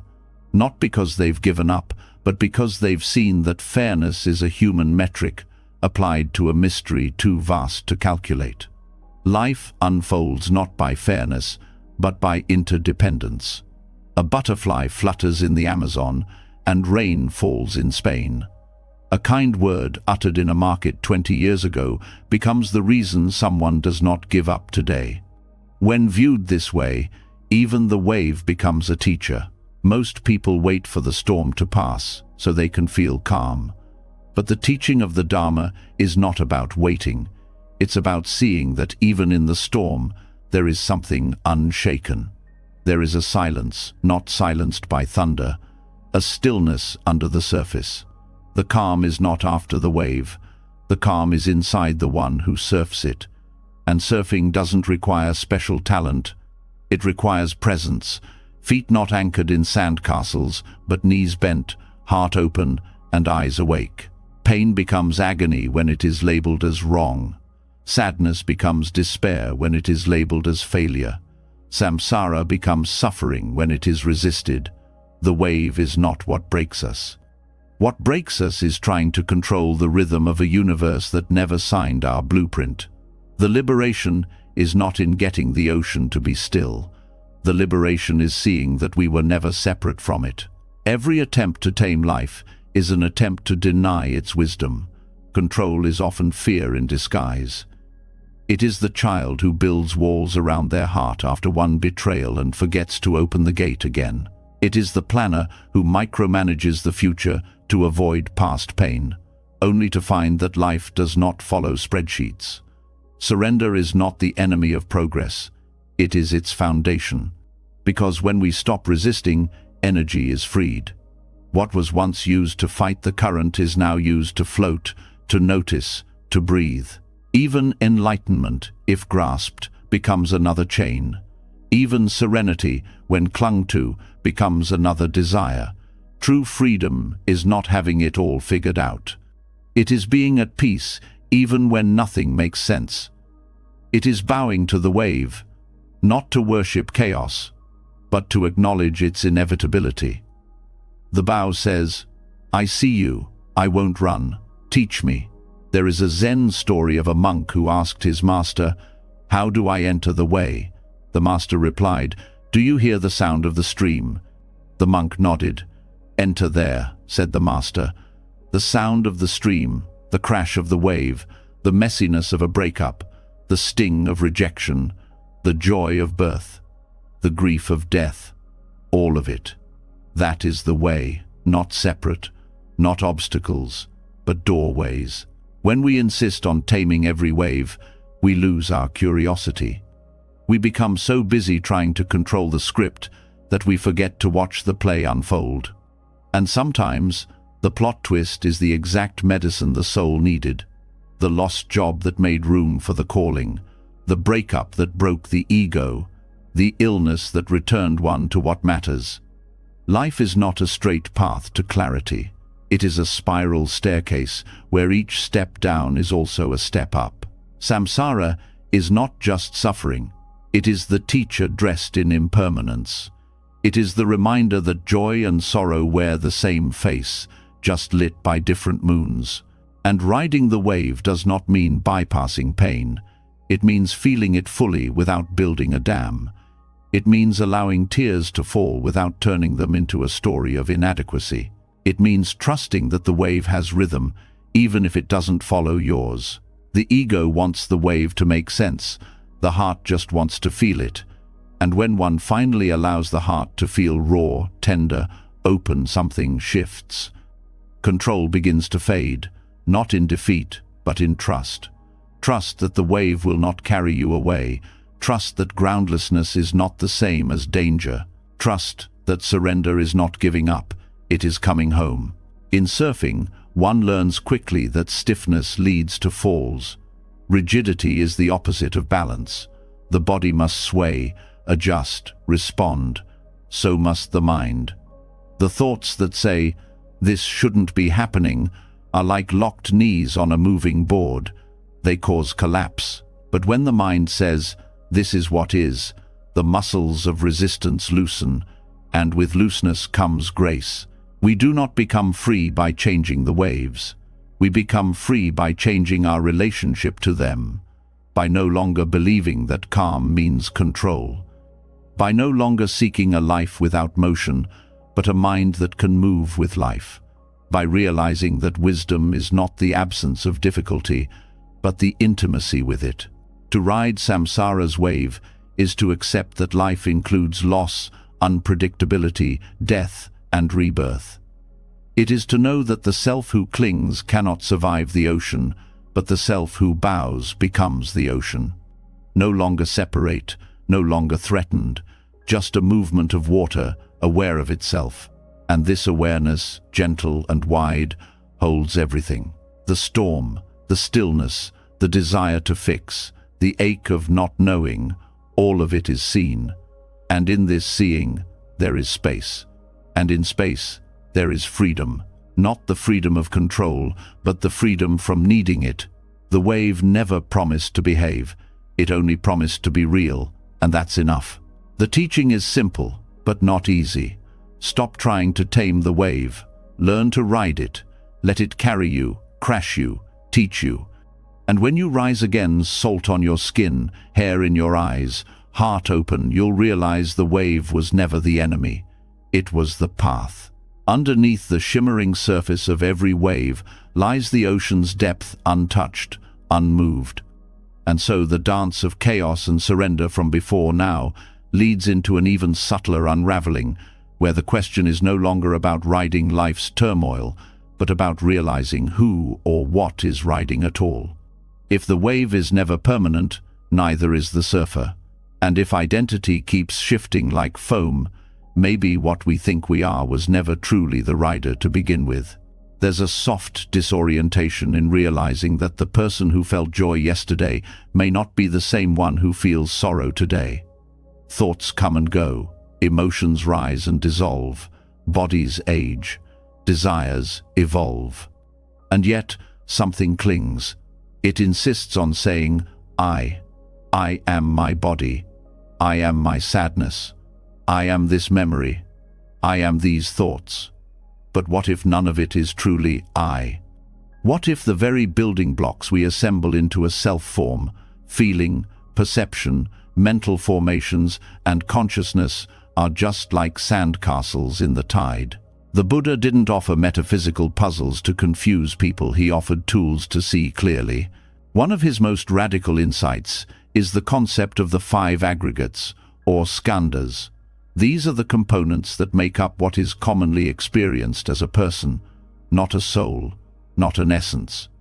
Just a collection of processes, and each one is empty of a stable identity. They don't belong to anyone. They aren't fixed. They don't last. And yet they form the illusion of me. To begin loosening suffering, one must start here not by trying to destroy the aggregates, but by understanding them deeply enough to stop mistaking them for something they are not. Form is the physical body, the flesh, bones, skin, and sensory organs. It's the most obvious part of identity, yet also the most deceptive. The body constantly changes, skin renews. Muscles fatigue, hair falls. Disease and age shift the body's capacity. Still, society glorifies form as if it's a foundation. People sculpt it, decorate it, starve it, indulge it, believing they are beautifying the self. But form is not who is watching. it is what is watched. Just because it is the most visible doesn't mean it is the most real. Feeling arises next. Not emotions, but the immediate tone of experience, pleasant, unpleasant, or neutral. Every encounter, every sound, every touch carries this tonal flavor. It's how the mind begins reacting, yet feelings are entirely dependent on conditions. A meal tastes delightful when hungry, bland when full. A breeze is a gift in summer, a curse in winter. Feeling is like weather. It rolls in, it rolls out. But what most do is attach to the pleasant and reject the unpleasant, trying to control something that cannot be pinned down. Craving is born here. So is aversion, and so is much of suffering. Then comes perception, the mind's labeling machine.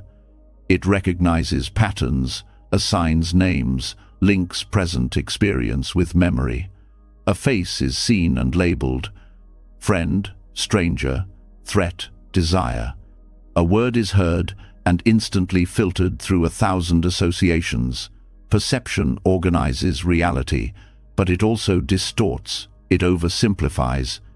It carries the weight of bias, culture, trauma, and habit. Perception is not pure seeing, it is conditioned recognition, and yet people live inside it as if it's truth. Mental formations are perhaps the most subtle. These are the volitional tendencies, the impulses, habits, intentions, and emotional reactions shaped over years. When someone flinches at criticism, that's a mental formation. When jealousy arises, that too. They are not chosen in the moment. They erupt from the deep grooves of repeated reaction. These formations often operate beneath awareness, reinforcing the illusion of personality. I'm just an angry person. I've always been like this. But what is called personality is just a bundle of conditioned tendencies. Nothing permanent, nothing unchangeable, and certainly nothing solid. And finally, consciousness, the awareness that knows all the above. It seems like the most trustworthy. After all, isn't awareness what watches the thoughts, sees the colors, feels the feelings? But in Buddhist psychology, consciousness is not a monolithic observer. It's a flickering process that depends on contact with objects. Eye consciousness sees form, ear consciousness hears sound. Each type arises and passes away depending on conditions. It is like a light that turns on only when a wire is touched. It's not a soul, it's not a witness, it's a function. To believe that consciousness is me is to confuse the mirror for the one looking into it. When these 5 aggregates are seen clearly, something strange and beautiful happens. The center starts to dissolve. There is no core self gluing them together. They arise together, codependent, but none can be pointed to as, "This is me." And without a self to defend, to promote, to fear for suffering begins to ease, not through force, not through denial, but through the gentle clarity of seeing. Letting go of the aggregates doesn't mean rejecting life. It means holding life more lightly. When pain comes to the body, it is simply form reacting. When sadness arises, it's a feeling, not a failure. When memories flood in, they are perceptions, not prophecies. When impulses shout inside the mind, they are formations, not destiny. And when awareness flickers, it is not proof of someone watching, but of processes unfolding. To live with this insight is to begin walking with a new kind of freedom, no longer needing to control every emotion, no longer needing to be right all the time, no longer needing to win the endless game of self-definition, because there is nothing to defend. There is just unfolding, and that unfolding doesn't belong to anyone. This isn't a cold detachment, it's the warmest embrace of reality. It's what allows compassion to rise. If the one who is angry is not really a fixed person, then maybe their anger is just a passing storm in their own skandhas. If the one who wronged is just a bundle of conditions, then perhaps forgiveness is no longer tied to ego. And if the one who suffers is not a solid me, then perhaps suffering can also shift, loosen, fade. In daily life, this shows up in the small moments.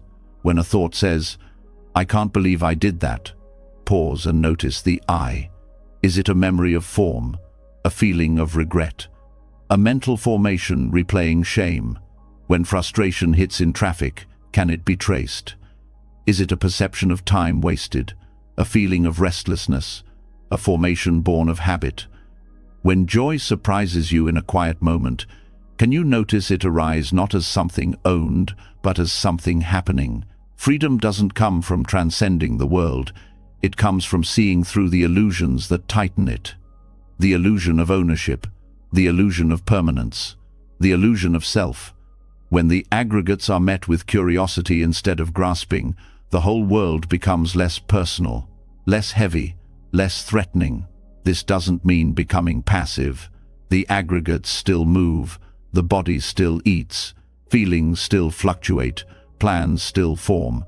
But now, there's space, room to breathe between reaction and response. A loosening of identity, a softening of judgment, a release of the need to always be someone. And in that space, life still happens, but not as a performance. It unfolds like music played by an orchestra without a conductor. Each part doing its piece, each note rising and falling, no need for applause or perfection. Just sound, form, motion, awareness, all arising and passing, no one playing, nothing to possess. Just the song of existence, echoing softly through an empty stage. Just as clarity begins to settle like calm water over stirred mud, a new disturbance enters not from the world, but from within the pursuit itself. The insight into the five aggregates may have started to loosen identity and dissolve attachments, yet even in that loosening, a subtle desire remains, a craving to finally do it right, to be the most detached, the most awakened, the one who has let go completely. And that craving wears the disguise of virtue. It pretends to be surrender while secretly tightening control. When even the path to freedom becomes something to cling to, suffering takes on the robes of spirituality. There's a kind of quiet exhaustion that builds in those who strive too hard to be free, a feeling that no matter how much they meditate, reflect, or release, they're still not quite there, not calm enough, not wise enough, not detached enough. The spiritual ego whispers, "You should be beyond this by now." A true practitioner wouldn't feel this way. Let go harder. But in the very act of trying to perfect detachment, something precious is lost: the softness of being, the honesty of imperfection, the simple presence that needs no embellishment. Letting go is not an achievement. It's not a badge to earn or a mountain to climb. It's a moment-to-moment openness, a willingness to meet experience as it is, without needing to sculpt it into a spiritual ideal. But when the mind turns letting go into a goal, it begins chasing it like any other worldly prize. The language may change: liberation instead of success, non-attachment instead of control, but the inner grip tightens just the same. This trap of spiritual perfectionism is especially tricky because it masquerades as wisdom. It quotes sutras, it wears mala beads, it uses silence as a weapon and smiles through suppressed emotions. But its essence is the same as any egoic performance: the need to be someone special, someone awakened, someone above it all. And in that performance, the rawness of being human gets pushed aside. Vulnerability is hidden, confusion is denied, and pain, when it inevitably comes, is treated as a personal failure rather than a natural part of life. One of the most dangerous ideas in spiritual circles is that certain thoughts or feelings shouldn't arise. That once one has let go, things like jealousy, grief, or desire are signs of regression. But the truth is, emotions don't ask for permission. They don't care about your spiritual timeline. They arise because conditions ripen, because the nervous system reacts, because you're alive. To judge them as failures is to place another layer of shame on top of the already difficult experience. And that shame comes not from the Dharma, but from the ego wearing a Dharma mask. The Buddha never taught that awakening was about becoming a perfect robot who no longer feels. He pointed to a freedom that includes emotion, that holds space for the mess, that lets experience arise and pass without adding layers of meaning. But to arrive there, one must be willing to let go of even the desire to arrive. To see that striving to let go is still striving, that craving not to crave is still craving, that becoming obsessed with non-attachment is just another flavor of attachment. It's not easy to recognize this pattern because it feels so noble. Who doesn't want to be free of suffering? Who doesn't want to let go of ego, greed, fear, and control? But when those goals turn into spiritual trophies, the path becomes a competition, quiet, internal, but relentless. And soon, the inner world is filled not with peace, but with constant measuring. Was I mindful enough today? Did I respond like a true practitioner? Am I enlightened yet? True freedom doesn't come from winning that game. It comes from stepping off the field entirely, from realizing that awakening is not a linear climb, but a deepening into what already island, that letting go is not something done, but something allowed. That spiritual growth doesn't always look like progress. It often looks like breaking down, falling apart, grieving what was, and meeting what's here with tenderness instead of judgment. There's a deep relief that washes over those who finally stop trying to be the perfect spiritual person, who let themselves cry without labeling it attachment, who admit to anger without needing to suppress it under layers of faux equanimity, who rest in their confusion without rushing to solve it with a quote from a teacher, because in those raw moments, something more honest begins to emerge. Not the polished self who has mastered detachment, but the humble presence that doesn't need to. And here lies the great paradox. The moment one lets go of letting go, real release begins. Not because they tried harder, but because they stopped interfering. The grasping to be grasp-free ceases. The tension around being tensionless dissolves. And what's left is simplicity, unadorned, unedited, and beautifully flawed. This is not a dismissal of the path. Discipline, meditation, reflection, ethics, all of these matter. But they are not tickets to purity. They are tools for awareness, not weapons of self-judgment. When used gently, they open the heart. When turned into rigid ideals, they close it. The difference lies in intention. Is practice being used to support life or to escape it? To deepen understanding or to perform it? Sometimes the greatest act of letting go is to admit you haven't, to stop pretending, to drop the act, to let yourself be messy, real, unfinished, to trust that awakening doesn't require your performance, it requires your presence. And presence is never perfect. It is enough as it island. Even in meditation, this trap shows up. The mind says, let thoughts go, and then begins scolding itself for having them. It says, return to the breath, then punishes itself for wandering. But what if the wandering isn't the problem? What if the judgment is?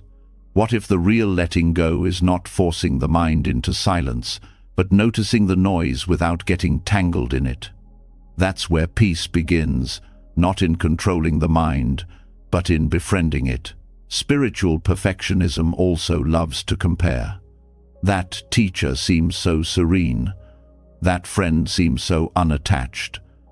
And soon, practice becomes a race against other people's masks.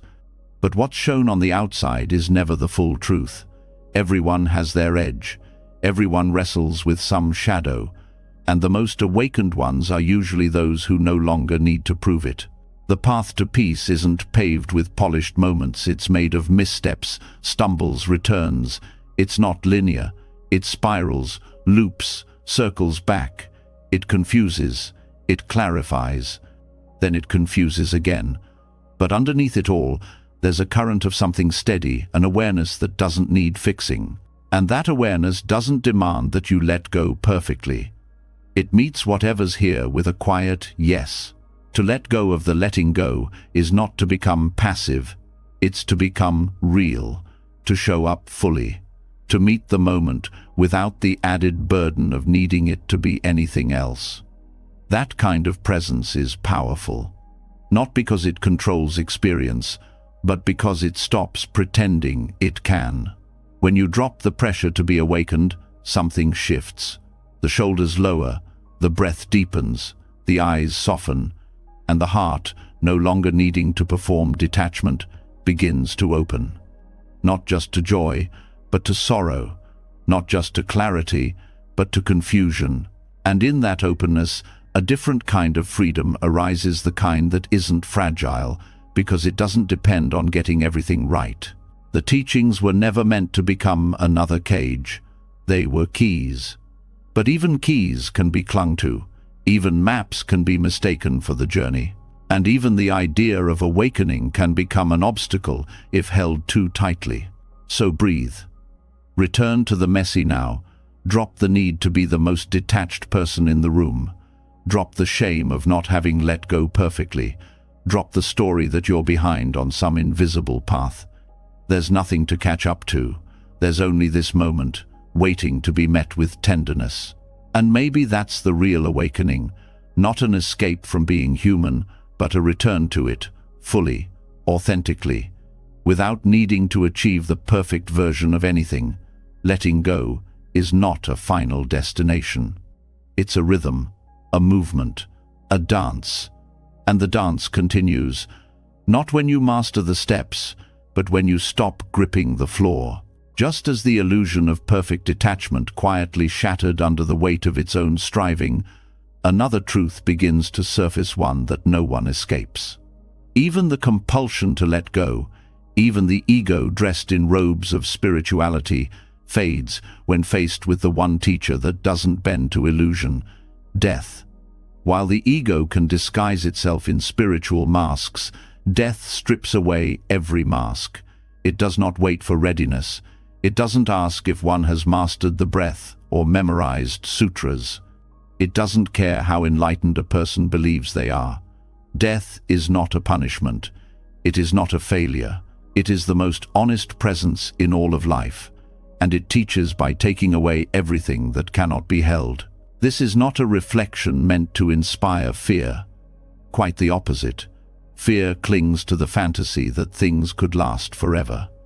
Fear begs for more time, more control, more chances to arrange life just right. But the Buddhist view of death does not come from fear. It comes from clarity. Death is not the enemy of life. It is what makes life urgent, vivid, impossible to hoard.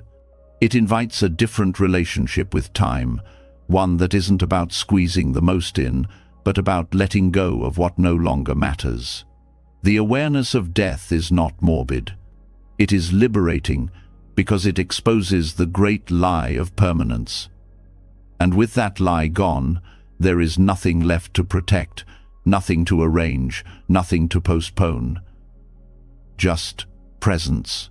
So much of control is rooted in the illusion that time is abundant, that the right moment will come later, that life can be planned like a spreadsheet. But death reveals how fragile those assumptions are. Plans get interrupted, people disappear, clocks run out, and in that sudden clarity, many realize they spent years clinging to trivial things, petty arguments, imagined futures, old grudges, unfulfilled expectations.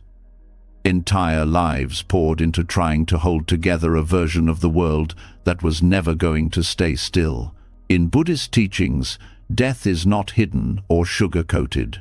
Monks meditate in charnel grounds, surrounded by the decaying remains of bodies. They reflect on the stages of decomposition, not to traumatize themselves, but to see clearly that the body, too, is a changing thing, that no identity, no possession, no relationship is beyond the reach of impermanence. This kind of contemplation is not meant to make one numb or cynical. It is meant to make one awake, wide awake to what actually matters. to what is fleeting, to what is worth releasing. When the truth of death is faced directly, a strange tenderness often follows, not despair, but deep compassion. Because it becomes obvious how much everyone is trying to hold together lives they will eventually lose. Even those who seem confident, stable, in control, they too are moving toward the same destination. And when that is seen clearly, it softens judgment. It quiets the need to dominate. It whispers, "Let go. You don't have to carry all this." And in that moment, the weight of control begins to lift. What dies is not just the body. Expectations die, roles die, stories die, entire versions of the self dissolve. And yet, people continue trying to freeze their lives into predictable patterns, as if that could outwit change.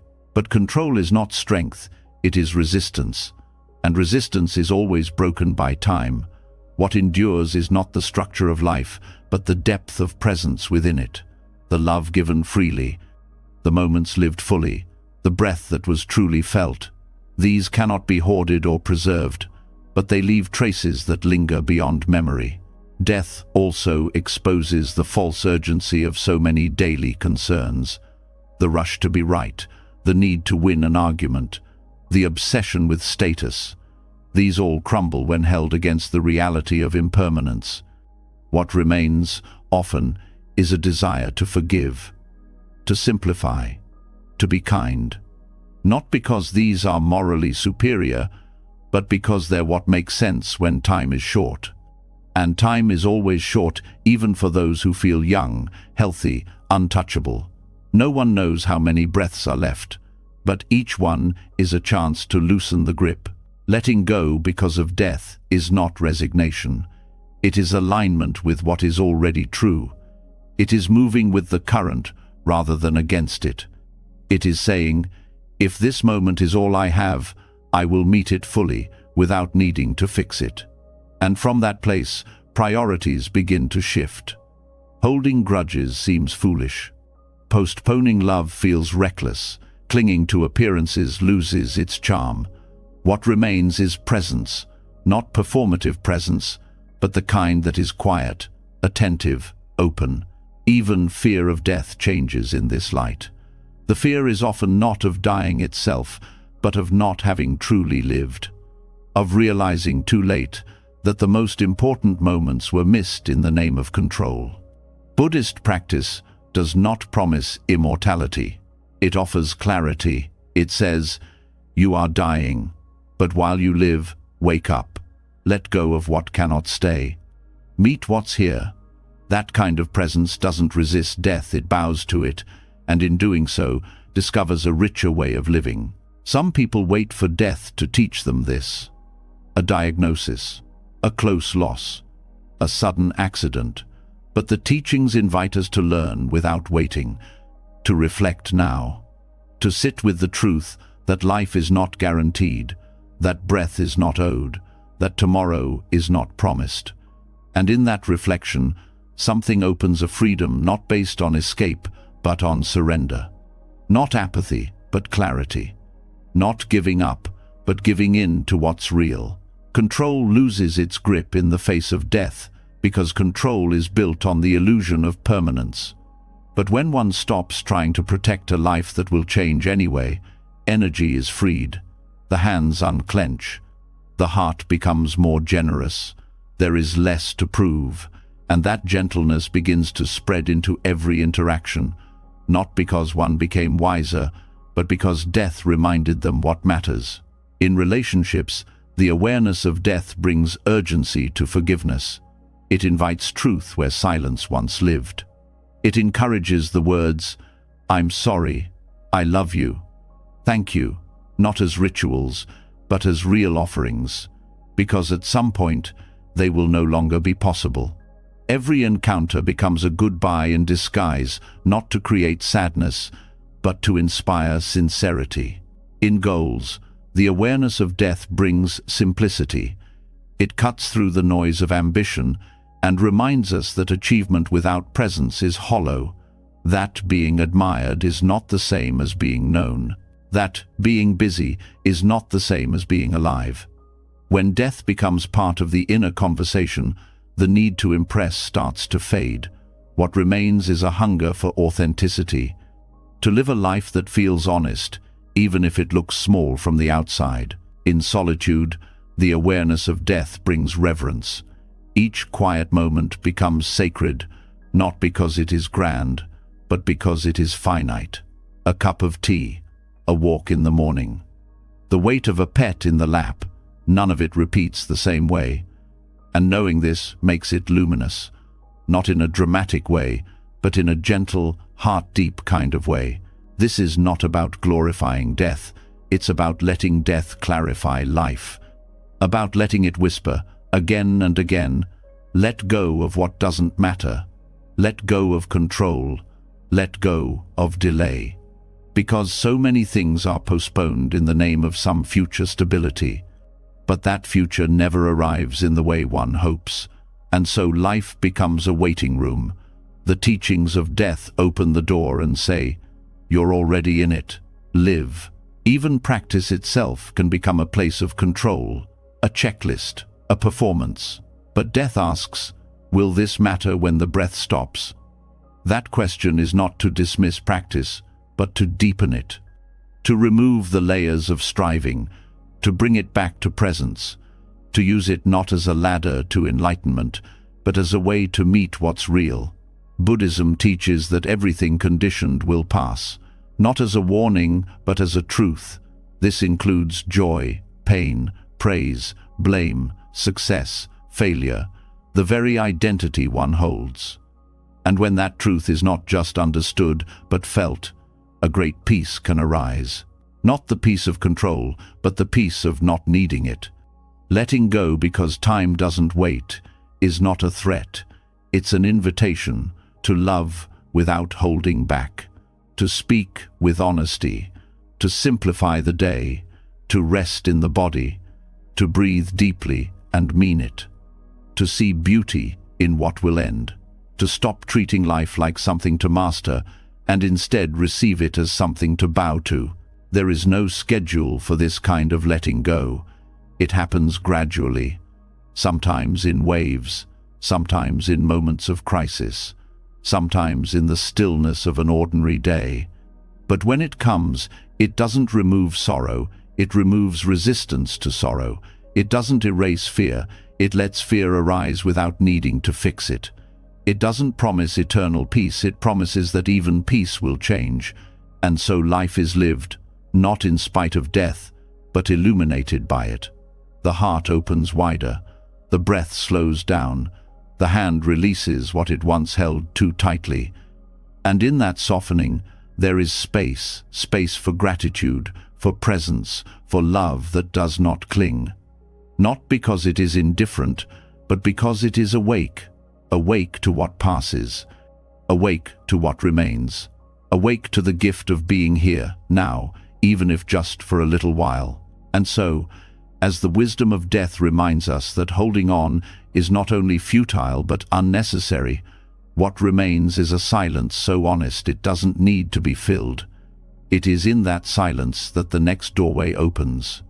Not one made of thoughts or aspirations, but one that starts at the soles of your feet.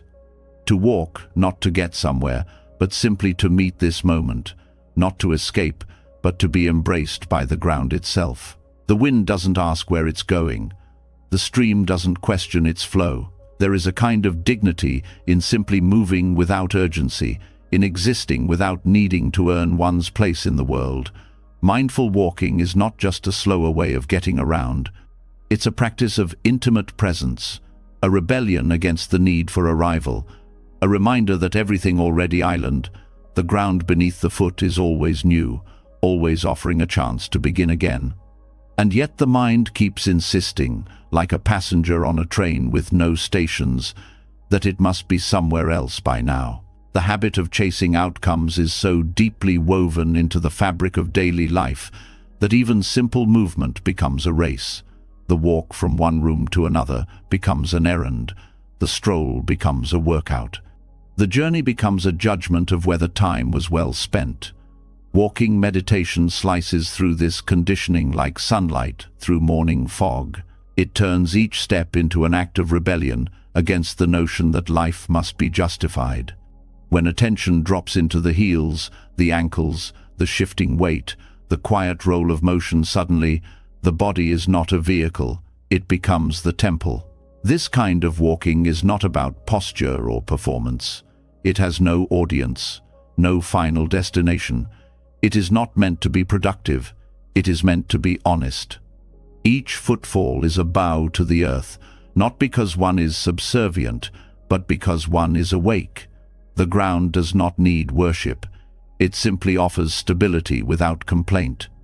How strange it is that the floor beneath our feet, the path we tread daily, could hold the gateway to release, if only we stopped trying to rush across it. To walk mindfully is to remember that presence is not a luxury. It is the only time anything real happens. The future is forever out of reach. The past is a shadow cast by memory.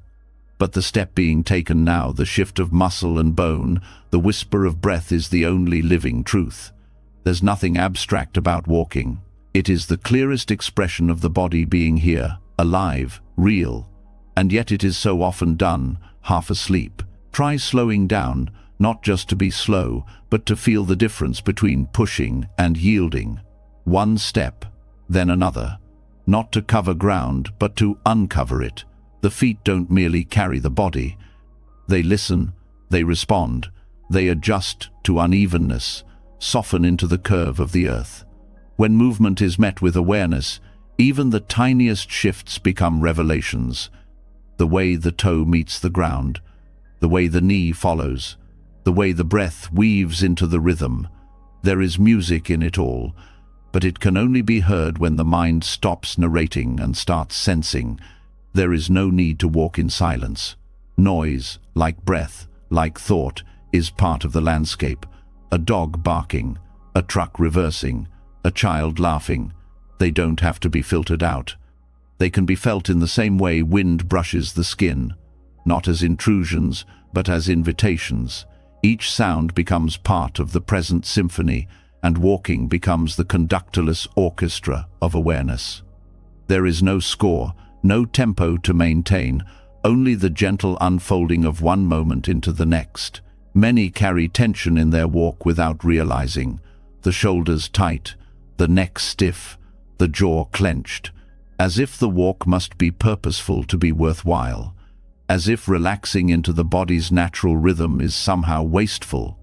But when the attention drops from the head into the chest, from the chest into the belly, from the belly into the hips and feet, there's a cascading release, not just muscular, but psychological. The need to go somewhere dissolves. What's left is a rare kind of permission to be here, without needing a reason. The most difficult part of walking meditation is not learning to walk slowly. It's letting go of the mind's obsession with finishing. It will offer every excuse that this is pointless, that there are better things to do, that nothing is being achieved. It will itch with discomfort, not because the walk is wrong, but because it threatens the illusion that fulfillment lies somewhere else. The longer one walks without a purpose, the more the illusion cracks. Eventually, the walk walks itself. There's something deeply healing about meeting the earth with attention. No one has to be enlightened to benefit from this. No spiritual identity is required. The body knows how to move. The ground knows how to support. All that's needed is the willingness to let go of the idea that movement must always mean progress. Walking without arriving is not failure, it is freedom. In ancient Buddhist monasteries, monks have long practiced kinhin formal walking meditation as a counterpart to seated meditation. It was not an afterthought, it was the continuation of presence.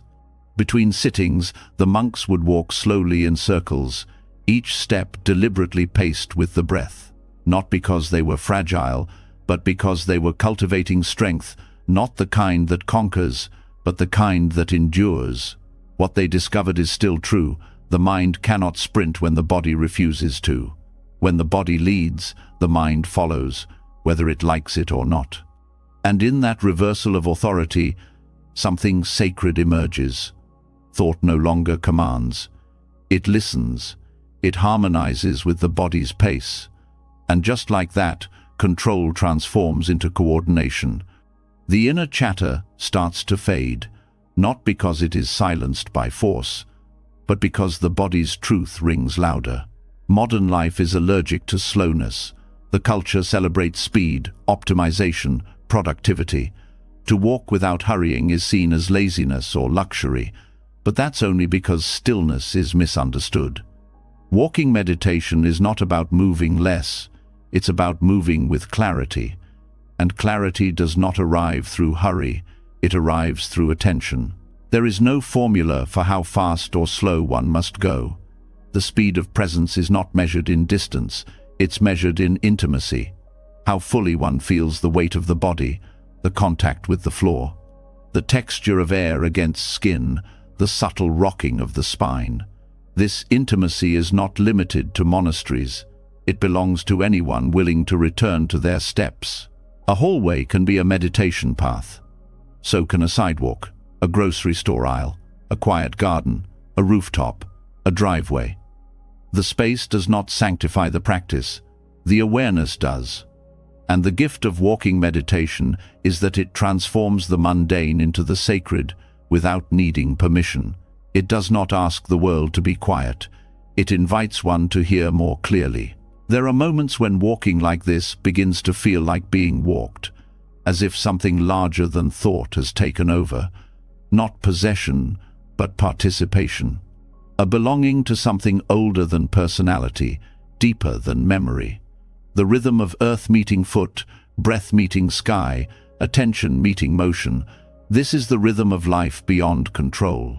And yet, there will be days when the mind resists, when the urge to accomplish reasserts itself, when walking without a goal feels like foolishness. This is not failure. It is the mind returning to its training. And each time presence is chosen again, even for one step, the training begins to shift. One step is enough. It always has been. There's no certificate at the end, no enlightenment badge, just a quieter heart, a more stable breath, a body less at war with itself. These are not small things. These are the quiet revolutions that make life worth living, not because they change everything on the outside, but because they change the relationship to everything on the inside. To walk without arriving is not to wander aimlessly. It is to move intentionally without being enslaved by outcome. It is to reclaim the step as a unit of presence, not progress. It is to meet the ground as a companion, not a platform to conquer. And in that shift, control loses its grip. Not because it was defeated, but because it was outgrown. So if the next walk leads nowhere, let it be enough. Let it be a homecoming, not a delay. Let the world pass by in its rush. Let the deadlines wave from a distance. Let the phone remain untouched. The feet know the way, the breath knows the rhythm, the heart knows the truth. Arrival was never the point, presence always was. When control slips through the fingers, peace quietly enters.